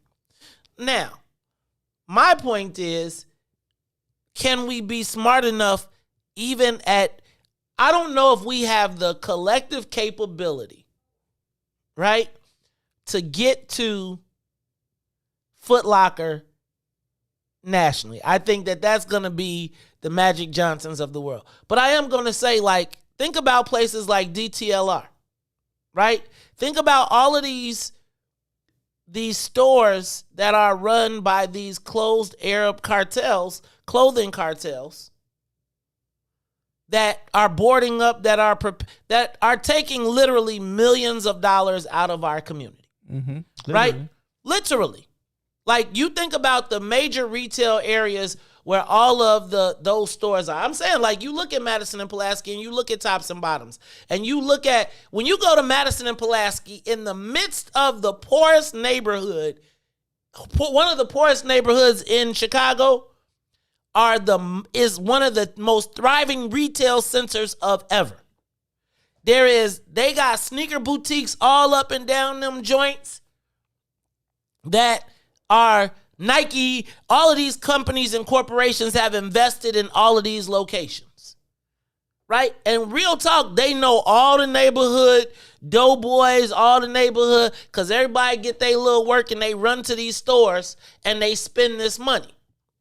Then what they do is they either build it like a fortress so that when this thing happens, they can close their fortress up and protect their interests. And then as soon as the people who weren't able to open up their fortress, they're able to take over again. Now, my point is, right now, how many places are going to be throwing up black-owned in their windows that are not black-owned? I go back to that press conference of seeing the Arab American Association with Alderman Brookins standing up talking about, we put stores in neighborhoods that nobody else would come to, and we help and we provide. And I'm not tripping on you. But okay, I appreciate that. Take it to the next step. Let's buy 20%. I'm not saying you go in and you gangster them. Mm-hmm. I'm saying you say you finna try and put up a black-owned sign in your window to protect yourself from the people that you're going to take all of your money. And ain't nobody looting in Palos Hills. Ain't nobody tearing up. And so my thing is, instead of destroying the store, be like, we're legitimately black-owned. Mm-hmm. Why can't we use this moment of leverage? You see that the walls are about to bust.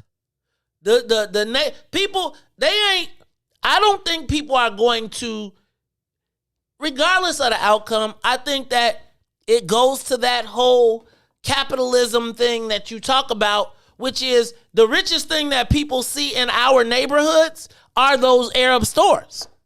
The most money is flowing through that community. And so I'm talking about literally being like, hey, yo, who owns all these downtown locker rooms?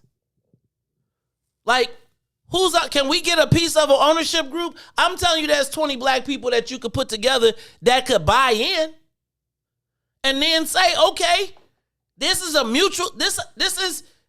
mutually beneficial thing. Right. This ain't and stop calling it extortion.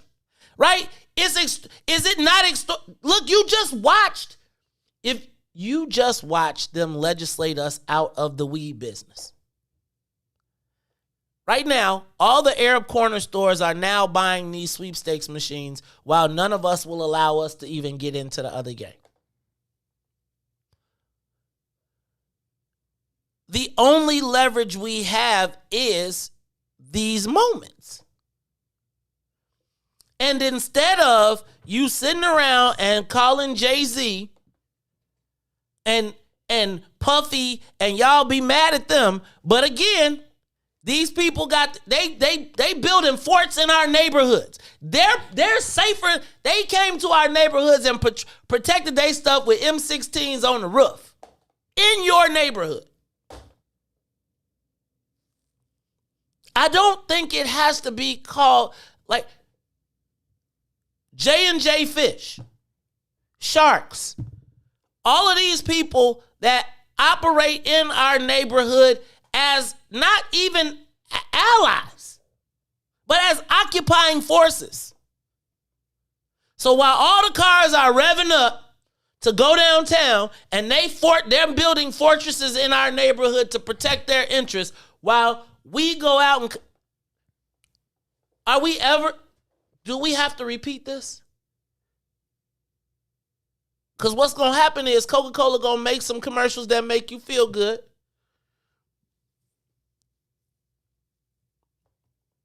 And we're going to be back at, like y'all, if we loot the same people again, they got insurance money.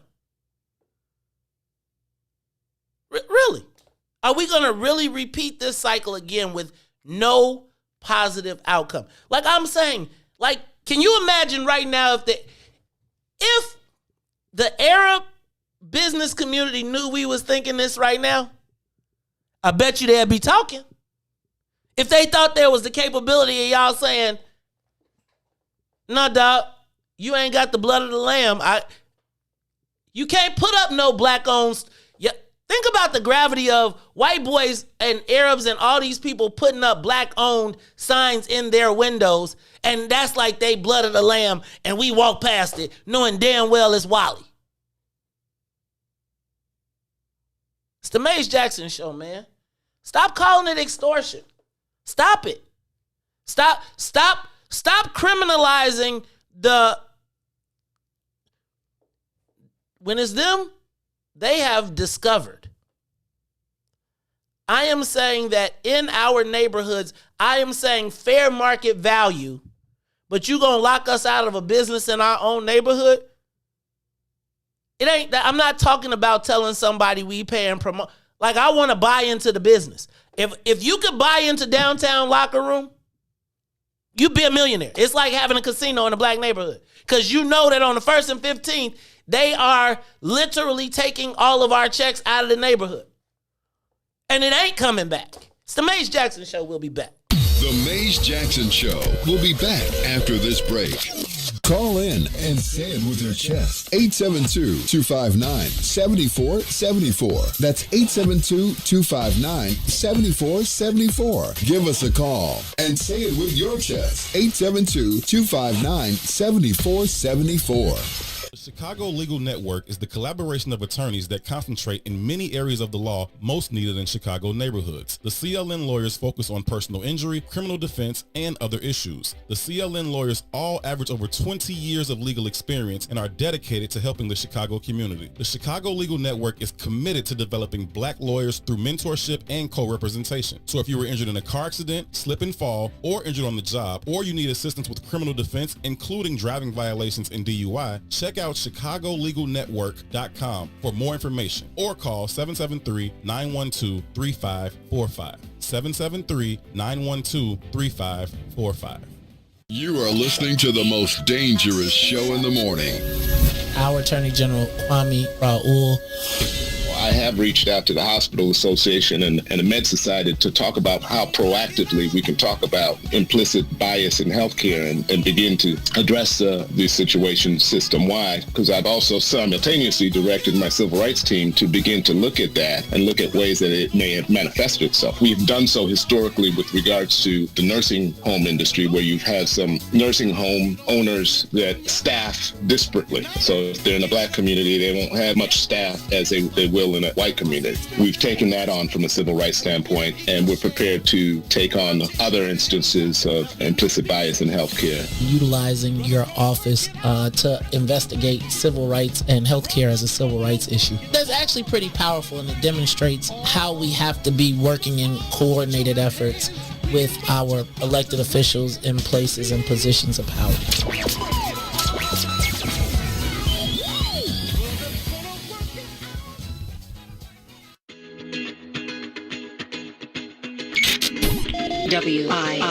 WIFTBPN.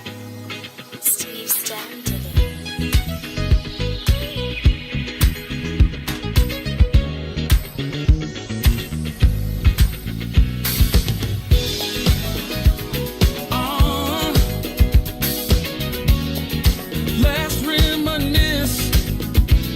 Yeah. Woo.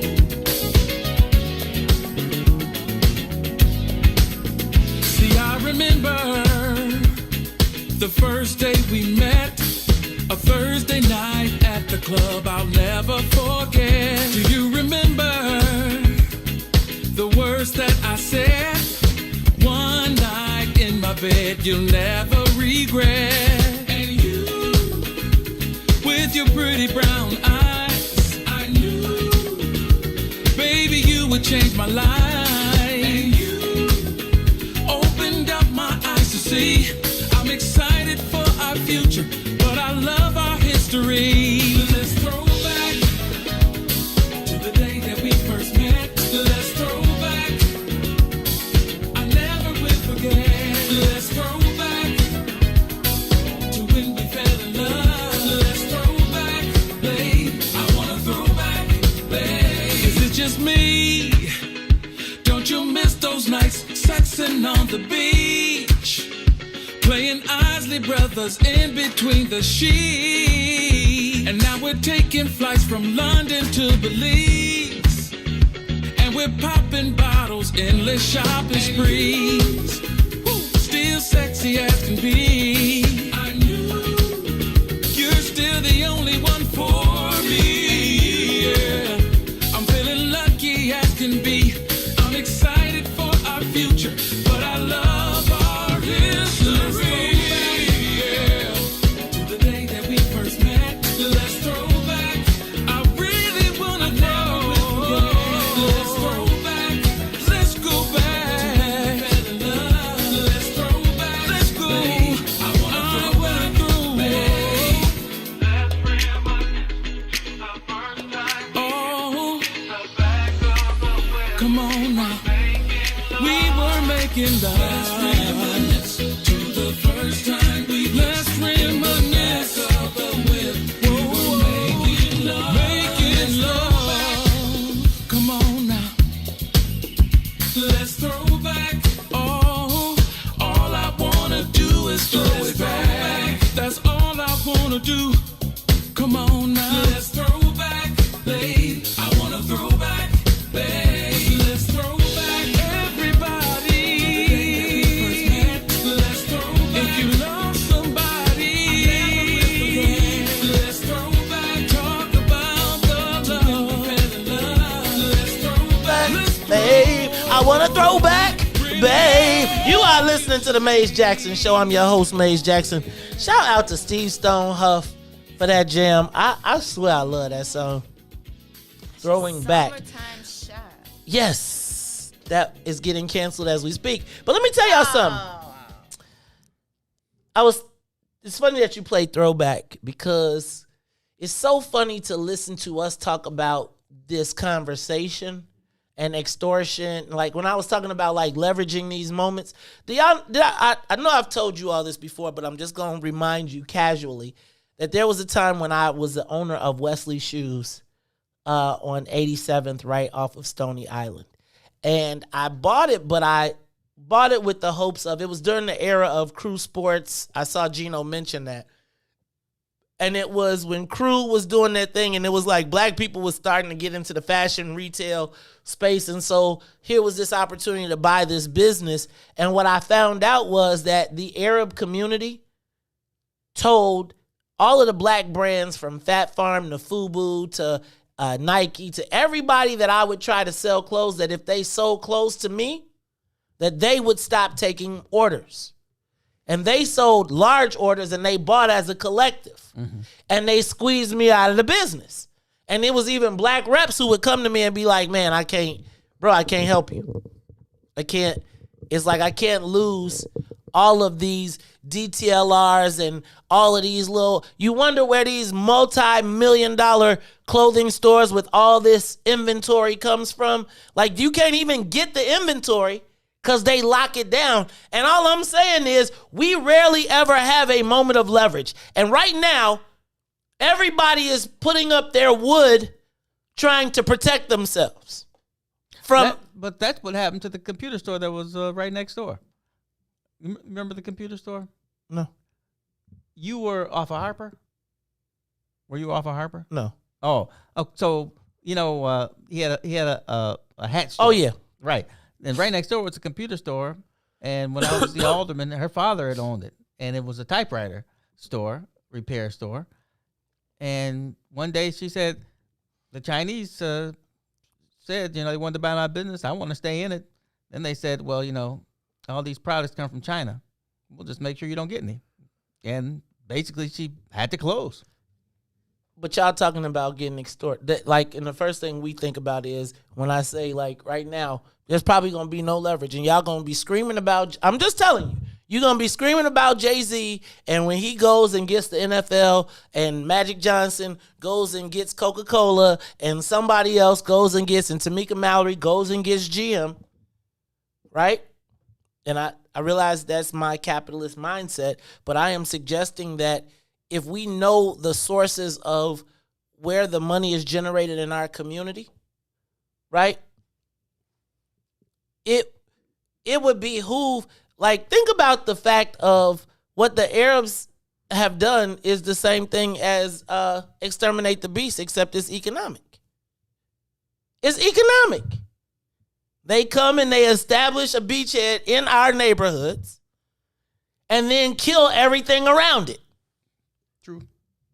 And then replace it with things that kill us and then profit off of the things that they sell to us, both the food that comes in and then the disease that leaves in our body.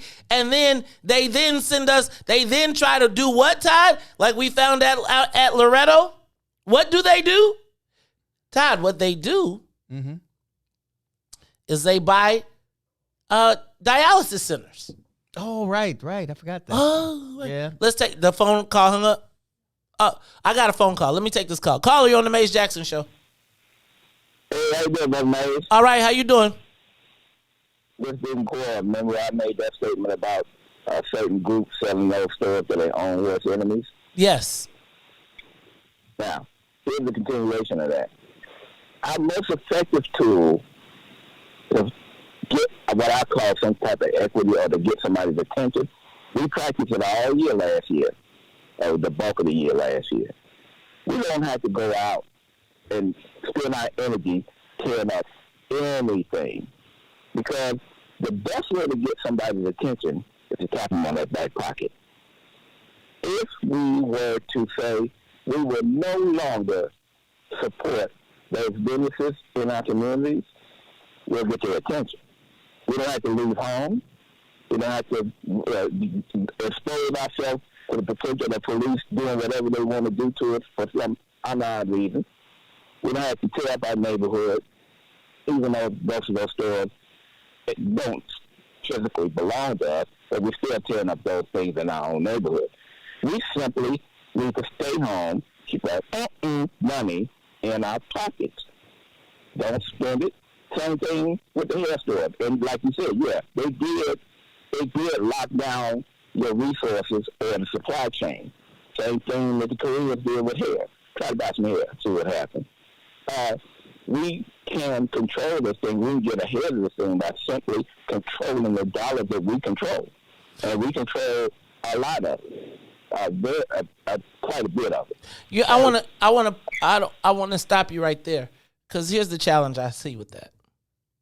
The challenge is there's the people that listen to us. There's the bubble of people who get it, and then there's the other people that are on the brink of existence, right? Who are the ones that go out and loot, and they don't have that long-term thought, which is why I feel like some of us have to get into the spaces to control those locations, because I don't know if the masses, if we have enough time to educate the masses on a don't buy from here situation. So you got to get control of it so that the money coming in goes back out to where it needs to go, if that makes sense. So that's the problem with the millennials hating the past. I mean, that's what groups like Push are for. They have the ability to communicate a message to the masses quickly. They had. I don't know if, and I'm not going to say they don't. So first of all, I don't know. I'm not going to say they do. Right. So I don't want no shade to Operation Push at all. No shade to any black organizations. I don't know if we have, that's part of the reason that I was on the What's in It for the Black People media thing, was because I just believe that there's really nowhere for black Chicagoans to turn when something happens that they can get up to speed, right? Like you used to be able to go to the Defender and kind of be like, okay, like when the mayoral switch happened. Mm-hmm. Black people was all up in the air. They didn't know where to go. They didn't have nobody that kind of told them. And we like to, the people that are in the know, like to be like, well, everybody knew and it's just a thing to do. But the masses are, like I tell you, trying to survive on a day-to-day basis. So they ain't concentrating on black issues specifically. They'll do black if they know, but how do you get to them? Right? That's the premise of this. And so, we used to read the Defender every day. And we make fun of the typos, but we read it every day. Right. Yeah. I mean, I remember one of your buddies used to say his thing on the train was to circle all of the typos in the I know people, literally black, who don't care about that. And I think that those are the things that, it's like, I almost feel like the things that are most concerning to black people don't meet the criteria for the black people that they need to recruit. Mm. Right? It's like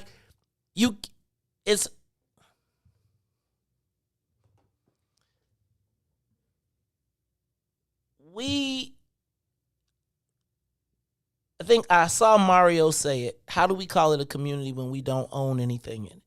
Yeah. Or we own little to nothing in it? Which is why I'm saying that we have to get control of those institutions.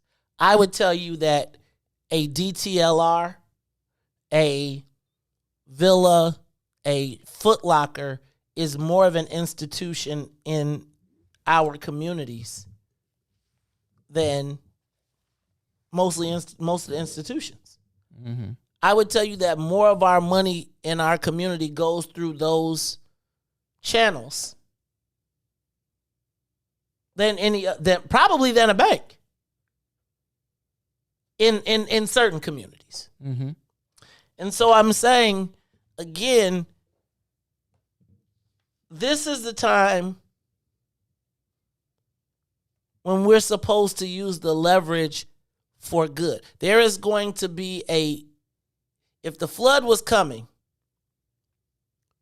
and you could say, we can't give you flood insurance, but the flood only hits by being with us, it raises you 10% off the ground. Mm-hmm. That allows the water to miss you. Is that worth, and are you willing to give up that 10% for long-term stability? Right. Because the fact of the matter is, whether it comes through George Floyd, whether it comes through Daunte, whether it comes through Laquan McDonald, it's coming. There is something happening in the black community that says you're going to swim or drown. And you saw it happen last time. Now, do you want to start from there again? Or do we give them the option and then we say, okay, these are our things. Now, it's incumbent upon those people that are then strategic enough to do that, to then also there has to be an altruistic component, because you would not have been in the leverage space if it were not for the pain and suffering and the willingness of other people in our community to tear, destroy, or make that risk. So everybody got a role here. Right. Right. I don't believe I know we were talking about no plan to the revolution. But again, at the end of the fight, y'all got to eat.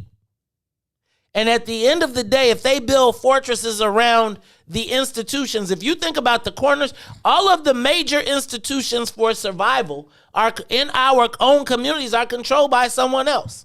If it is the corner grocery store, and I'm not even talking about corporate control, I'm talking about small business control. Mm-hmm. And I'm not talking about extortion where I'm talking about a collection tax. Like where we come in and say, give us 10% of no. Go open up that damn charter. I want to see the shares, and we want to get shares. We want to buy our shares, and we want to be at the board of directors meeting. And I don't care how you get there as long as you got the shares at the end of the day. I don't know if that works. I look at the communities as their own economic, but their own ecosystem, like, plants and stuff.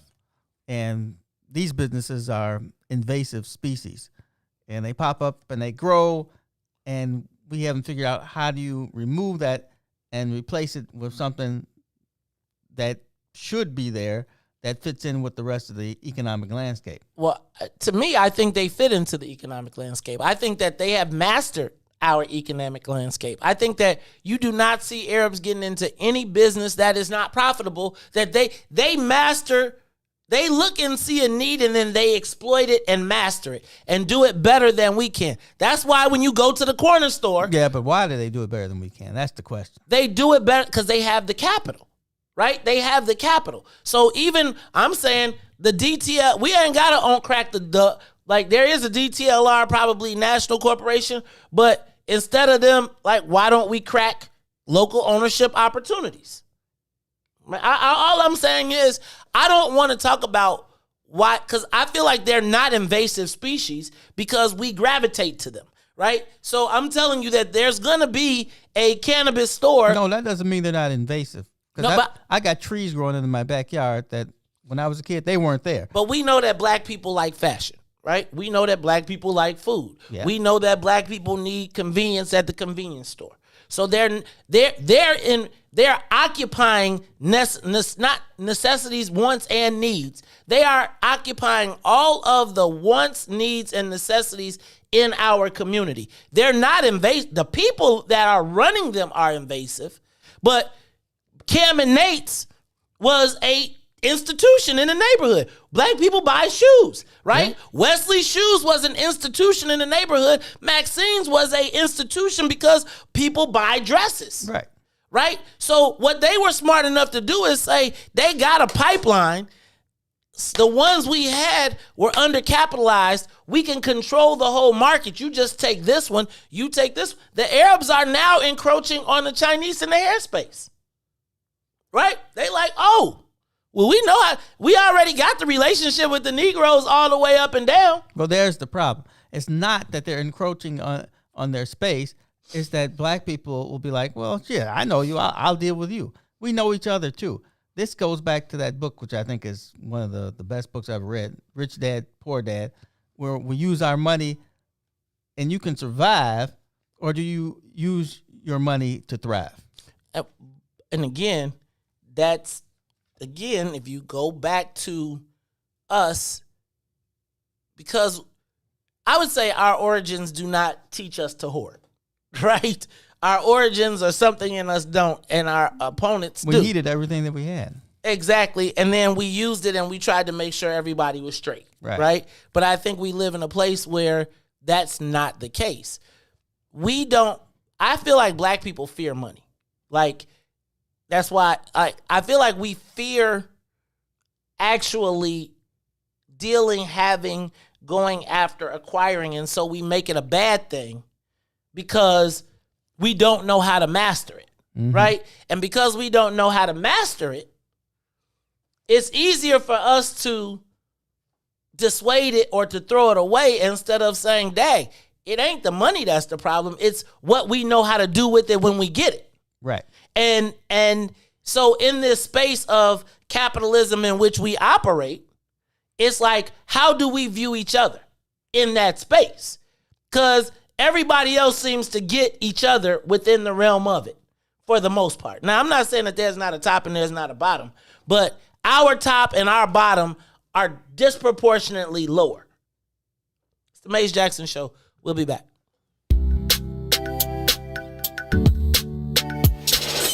Sissy's Taco Bar Pop-Up is back with more hours and more days. Check them out at their new pop-up location at the Woodlawn, located 1200 East 79th Street. Sissy's Taco Bar offers authentic street tacos infused with international soul. Now every Tuesday, Thursday, Friday, and Saturday at the Woodlawn from 12 p.m. to 7 p.m. New vegan tacos have been added to the menu too. Visit sissytacobar.com for more info. Call in and say it with your chest. 872-259-7474. That's 872-259-7474. Give us a call and say it with your chest. 872-259-7474. Rogers, let me ask a question. Do either that son or your grandson smell like transmission fluid? We trying to find Ruthie a husband. You funny ladies. Trying to find Ruthie a husband? We trying to find Ruthie a husband. You heard that good, Let me ask you, Rogers, what does Ruthie need to do to find her husband? I listen to her little voice. I like that little passion voice she got. Hey, she say...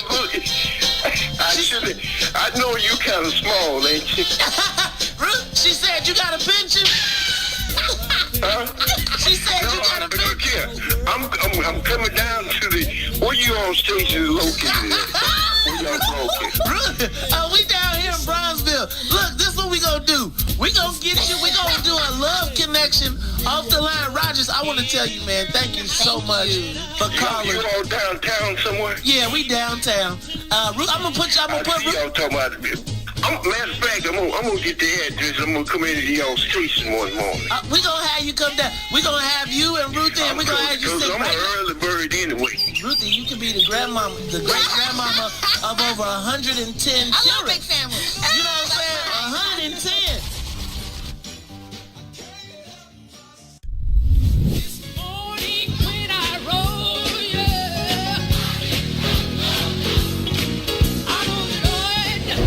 Chicago's Power Hour. I'm your host, Angie Mims, and Terrence Keys, TD, a.k.a. Terrence Daniels. I wish I had one witness in the house. You got one. Got a couple of them. Got a couple two T's. Give me a testimony. Oh, Lord. He's did it before. Oh, Lord. I got one. Something better. I got 5 reasons. 5 reasons. Oh, Lord. He turned it around. Turn it around. He woke me up this morning. Oh. Don't do this. Don't do this. Go number ahead. 4. He woke me up this morning. Come on, number 3. Come. He woke me up. Oh, Lord. He woke you up. That thing can touch you, but one of them 5s will get you. What's the second one? He woke me up this morning. Yes, sir. Yes, sir. Oh, my God. And the number 1 reason. Number 1. Final answer. He woke me up this morning. He woke me up this morning. That's a testimony. That's a testimony.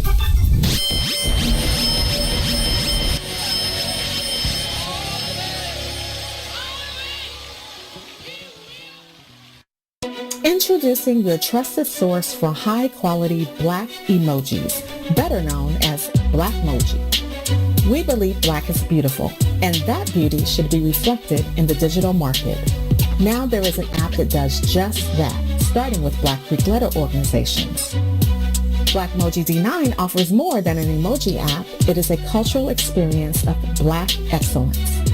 Download the app in the Apple or Google Play Store to access a specially curated catalog of emojis representing the Divine Nine.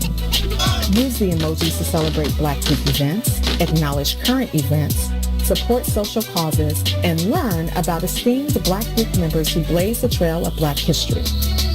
A portion of every subscription goes toward a scholarship fund specifically for members of Black Greek letter organizations to help keep the legacy alive. Download the Blackmoji app today. You are listening to the most dangerous show in the morning. Live on the line, we have the newly appointed State Senator Doris Turner. Welcome to the Mace Jackson Show. How are you, Senator Turner? Good morning, good morning, good morning. I really feel like I have arrived now that I'm on the Mace Jackson Show. It's a dream I never thought would happen. You know, in every office that I have held, I served 10 years on the Sangamon County Board, then I served 2.5 terms on the Springfield City Council. And in each one of those positions, I have never represented a district that was a majority district. But every day I've gone to work to ensure that African Americans in those districts received equitable treatment and that the legislation that I pushed was beneficial to the entire district, but beneficial to the African Americans that lived in that district, because these are people that for too long have not had a voice. When I was there and I was their voice, I wanted to make sure that everything that I did was going to move my community forward. And that's always been first and foremost in my mind, and that will continue to happen. If you look at ordinances and legislation that I have championed, drafted, and passed, you will see that thread running through there. Everything that happened with the legalization of cannabis in Springfield, I led that and came out of that with a lot of successes. And one of the things that I am most proud of that came out of that was we put the 3% municipal tax on there, but 1.5% of that money will always go to a very specific area of Springfield that is the heart of the East Side. You mentioned cannabis. What we've seen is that there has been no access to cannabis for Black folks. We've had to go back and do 2 fixes already. I think that everyone knew that that was going to happen. But, you know, going forward, it's one of those things that, you know, when you know what you know, you know. There'll be more eyes and ears on a lot of things. So I am very committed to that. Mace Jackson. Mace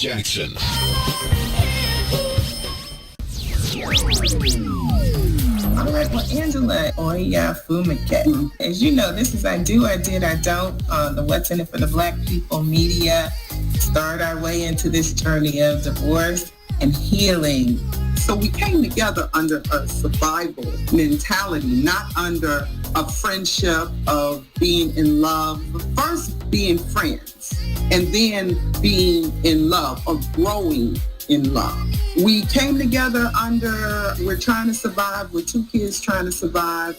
Okay, we're going to survive together, because if you're handling this end of the survival and I'm handling this end, years that you've accepted this is what it's been, and now you've made this decision, and he wasn't there. He wasn't even seeing that you were done. Here's what it was. Just like I ignored on the front end that he didn't love me like that, he was so disconnected from me by the point when I decided to leave that he didn't see the writing on the wall. Wow. He just didn't see it. But he didn't know that woman because he never took the time to meet her. Mm-hmm. And so you created your plan, and that's key, I think, in having a plan. If you are going to, whether you're deciding together that this isn't going to work any longer and we're splitting, and having a plan on how you're going to move forward is pretty key. You knew at this point I had to create your own plan, and you were moving forward with that. In my case, I didn't have a plan. Things happened pretty abruptly, and I was creating the plan on the fly along the way. I don't recommend that. You forgive yourself. You forgive you. Do the work of forgiving yourself that you may be able to actually forgive others. You are listening to the most dangerous show in the morning. This is What's in It for the Black People Radio. Maze Jackson. Maze Jackson, the most vociferous advocate for black people in the world. For Ruthie Moore, for Todd Stroger, I am the host of the Maze Jackson Show, asking every single day, what's in it for the black people? And if you don't like it, you can still tell them Maze said, Mayor Lightfoot, man, we ain't accepting that. We ain't accepting that. Let's go. Yeah. Let's get down to business and go ahead and address the facts, man. Lightfoot seems more lesbian than black. Rahm Emanuel's another case. He was just as tired. 50 closed schools left much to be desired. Police had Anjanette naked on that body cam. They suppressed the footage so it couldn't touch a lot of hands. Reminds me of that 16 shots in that cover-up. Both of them similar, so I went and dug it up. George Floyd killed, a lot of riots happened in the town. Southside burned and they wouldn't let them bridges down. Grandmother sick, need a prescription and plus a couple groceries. You gon' have to travel just to get it now. COVID-19 out here shutting all the business down. Not enough SBA loans to even give around. So many failed businesses that you could put them in the pile. If you don't survive the pandemic, it's gonna sit you down. We sing, dance, play ball, entertain, and crack jokes. Government infested black neighborhoods with crack smoke. System that milked us so bad we got lactose. Still trying to find out what's in it for us black folks. We sing, dance, play ball, entertain, and crack jokes. Government infested black neighborhoods with crack smoke. System that milked us so bad we got lactose. Still trying to find out what's in it for us black folks. Shout out to Willie Wilson, hope one day you get to send it. We need some different players in the game to handle business. Too many shady characters like Madigan and Blago. But when you really break it down, it's typical Chicago. City full of gangsters, it's what the land was built on. Same streets with hood legends, DNA get spilled on. Carjackers out here lurking, trying to get they steal on. Looking for a block to put them Hellcat wheels on. Let us give bogus appraisals a red line. Car crackers out here getting minimal fair time. And I'm concealed carry, I stay with the pipe. But Illinois gun laws giving minimal rights. Stay up on the swivel, make sure I'm moving tight. Check all of my mirrors when I pull up to the light. Pick my homie up from out of town, man, he caught a flight. He was hella nervous, told him, shorty, this a way of life. We sing, dance, play ball, entertain, and crack jokes. Government infested black neighborhoods with crack smoke. System that milked us so bad we got lactose. Still trying to find out what's in it for us black folks. We sing, dance, play ball, entertain, and crack jokes. Government infested black neighborhoods with crack smoke. System that milked us so bad we got lactose. Still trying to find out what's in it for us black folks.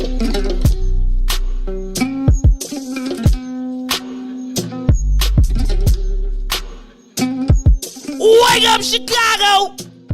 Wake up, world! This is the Maze Jackson Show. Got my co-host So, Stroger, Ruthie Moore just got here. You know the people on the back of the plane got an attitude. I took a jet. No, we're still on the runway. Oh, my bad. Well, I was gonna take a jet. They got an attitude, cause they like, we've been waiting here since 6 o'clock. You know, have you ever been on the plane and they just tell you to sit down in your seat, and then you like, then they pull away from the gate, and then you just sit. Yeah, right. But no, it's a law against that now. You Now, can't, not on the tarmac. Remember they did that for like 10. They did somebody like that for 10 hours. I don't know what I would have did for 10 hours. Like, could you imagine if landed a plane and then you like on the tarmac for 10 hours, like you could see the gate? I would have got off. No, you wouldn't. Mm-hmm. It's a federal crime. Yeah, you can't get up. I would have. All you gotta do is say you had a panic attack. Ruthie may have something there though. Remember that, black people. No, don't remember that, black people, because you will still get your black ass shot. I'm just saying. You're like, Ruthie. Yeah, right. United has banned you for life. Yes, no, thank you, Ruthie. Hey, Ruthie, did you notice our cool new what's in it for the black people mic flags? Is that what these are called? Mic flags? Yes. Be careful. Oh, don't touch them. You can touch it, but These be are careful. nice. Who got somebody got a cricket? No, it's not a cricket. Oh, see, one of those things. No. We actually got these from Tennille. I can't remember the company. Yeah, they dope. You put them on? But I couldn't figure out because they didn't fit the pole, so I was trying to. Did you rig it in here? I Jimmy Nick rigged it. That's really clever. I Jimmy rigged it. See how you did it. Yep, you see it down. Don't look though. Don't show nobody. Don't let them see the top. You are very Jimmy rigged naked. Yeah. I'm Jimmy. You a Renaissance man. I'm Jimmy the Niglet. No, Jimmy the Cricket. Wait, Jimmy the Maze. Whatever. Okay. Anyway, I ain't never seen you put nothing together for real, because you don't read instructions. Ruthie, I no, that's her. He's that guy. Yes. No. Nope, that's looks that direction. No, he don't. Ruthie. You be like, I spread it out. No, that's her. That's why we got the white chairs. Maze. And you be sitting. Maze, I saw you put these plexiglass things up. Oh, now that I knew how to do because it was just simple. It's like a screw to. That was simple. Like I looked at the picture and put that together. But like I look at the instructions, like the chairs. That's why the white chairs. Because you ever notice the white chairs, man, them white chairs, you'll turn and a screw will fall out. Right? It was like a screw will fall out. I was like, Herb, how you put these chairs together? We got 6 screws left. Look, man, it turned, don't it? Woo! Lord have mercy. And you know, the chairs had to go through a rebuild. We had the 3 to 6. 3 to 6 was just the husky. It went from extra large to husky, right? So it took the chairs was like, whew, and then they was like, Dad, what two been eating? Oh. They was like, thank you for the bike. They like, thank God bike season is here. Well, I mean, Sonia, I guess we could take it off, but I mean, we gonna fly from O'Hare to Midway with this little time we got left waiting on Ruthie. We are up to, let's go to 10,000 because I don't want to go too far up because it's gonna take us too much longer to get back down. All right, Ruthie, we were not following the script at all. And I heard talking about some black stuff. Ruthie said, I did not want to come in here and be talking to y'all about this black stuff this morning. But, Ruthie, I do think, so let me ask y'all a question. Do you think, let me back up. There were excuses given for the murder of Daunte Wright. I'm going to give you 2 of them. 2 things that I heard yesterday. Well, 2 things that I heard. One that started to gain prominence yesterday. One was she thought she was grabbing her taser. Now, I got to ask, do you think that was possible that she thought she was grabbing her taser? Only because the taser weighs 1/4 of what it is. A taser and a gun are completely different and they're on opposite sides of your body. I saw the chief of police come out and say she thought she made a mistake, or it was a mistake. She meant to grab the other weapon. And he kind of said it with defiance. Then within a day, both he and the officer resigned. Now, I say they resigned because they wanted to protect the pension, and they recognized that in the space of cancel culture, that they just ain't gonna make it. Like back in the day, you could have killed a black person, said it's my bad, and walked away. But the streets are on fire. They have arrested over 60 people. And this is all happening at the exact same time, coincidentally, that the Derek Chauvin trial is going on. I do think that police, let me back up. I think that the police in a place like, what do we call it, Brooklyn Heights? Center? Brooklyn Center are often symptomatic of police officers that come from suburban communities that have experienced a demographic change. So let me just throw this in the air. She was a 26-year veteran, right? The officer that did the shooting was a 26-year veteran, but when she joined the police force in 2000, or not 2000, what that would have been 1995, 96, she joined the police force. She joined the police force of a 70% to 80% white community. So the way she viewed policing over time probably evolved and changed in how she dealt with suspects.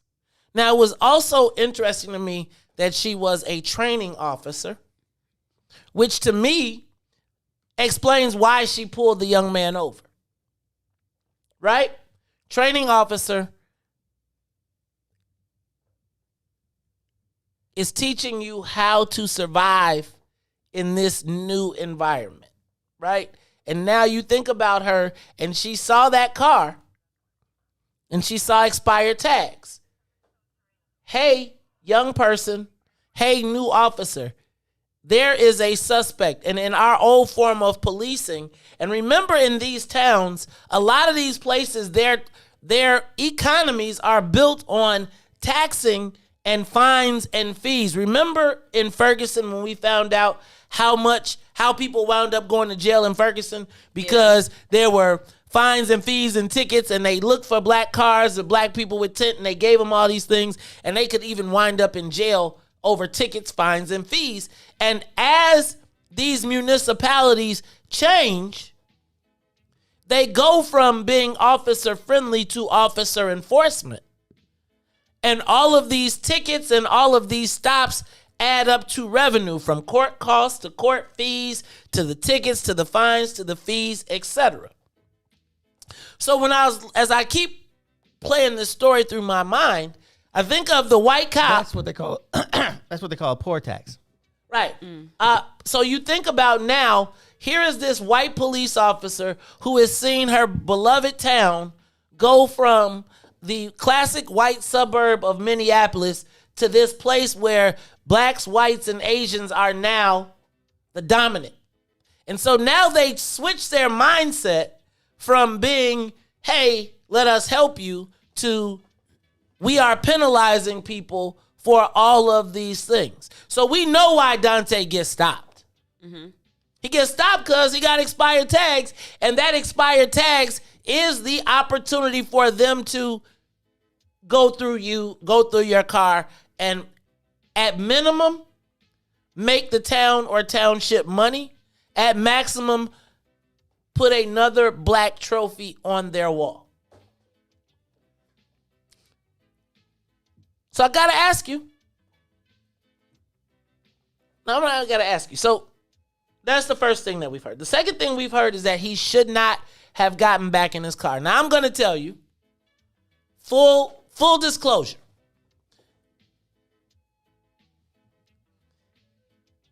In my heart and mind, the moment that I saw him break away, I knew that his life was at risk. No matter what the stop was for. He could have been stopped because they wanted to tell him something good. And if he would have broke away, they would have shot him. And so, how do you explain the feeling that we all kind of not have, but the deep down knowing that the moment, let me just say this, the moment that you knew that he broke away, that his life was in danger. And to say that people are talking about it is because it is an expected outcome for black people. And it's like, I don't want to say he should have known not to run. That's not what I'm saying. What I'm saying is it's painful for me to know that even in that scenario with just an air freshener, my brother, if you run, they will murder you. To know that, right? To scream at the TV and say, "No, little brother, don't move." To know that he was on the phone with his mama, that he called, that we all know that as soon as something happens, the first thing we trying to do before, and you trying to show your hands, but you also trying to make sure that you call so somebody knows that you are being pulled over, because you know that the potential for you is death. And so when you say, why did he get in the car? Because he is probably playing, whether it was a mistake or not, the outcome was the same.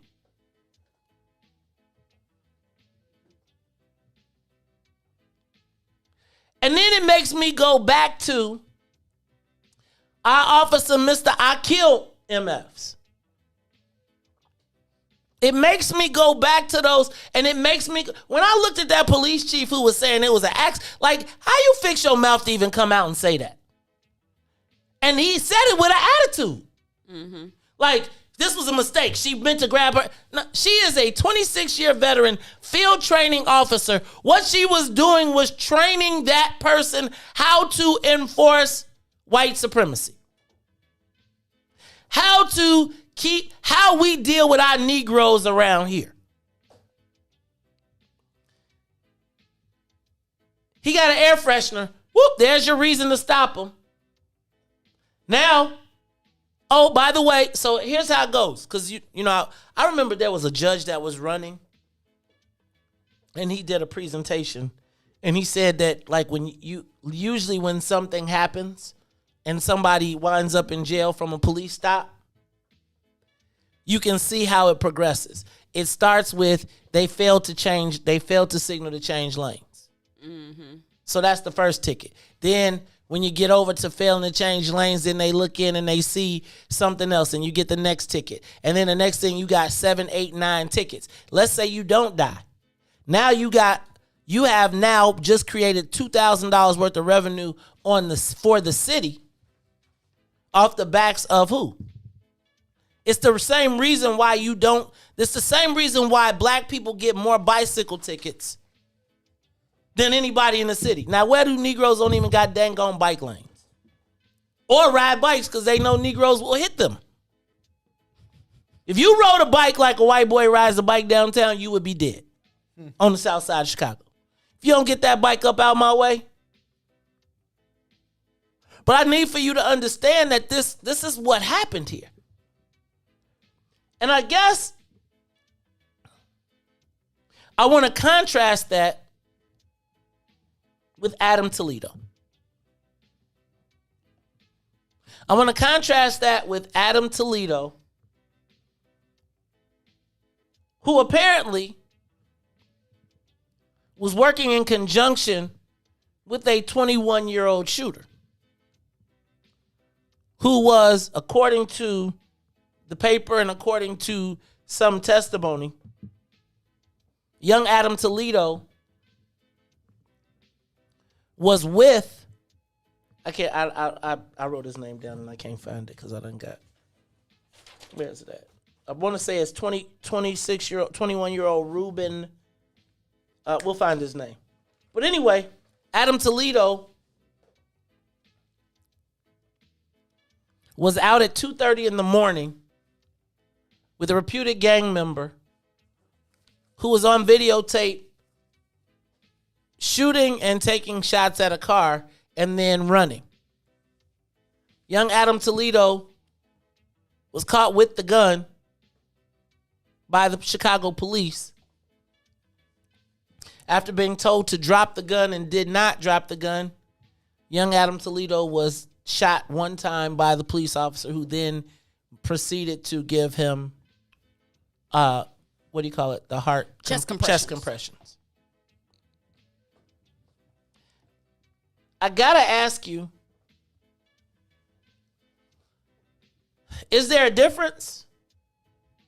Because I got a funny feeling. It's like, because I'm watching right now as the city and as these organizations are, these rallies are starting to form organically around the city, that they're merging these things together.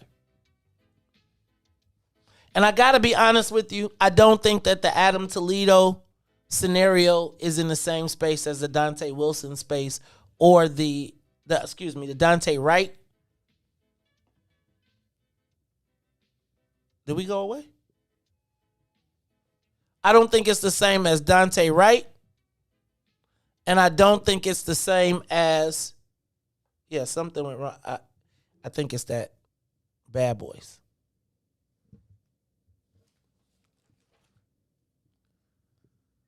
Eesh. Y'all still there? Hello?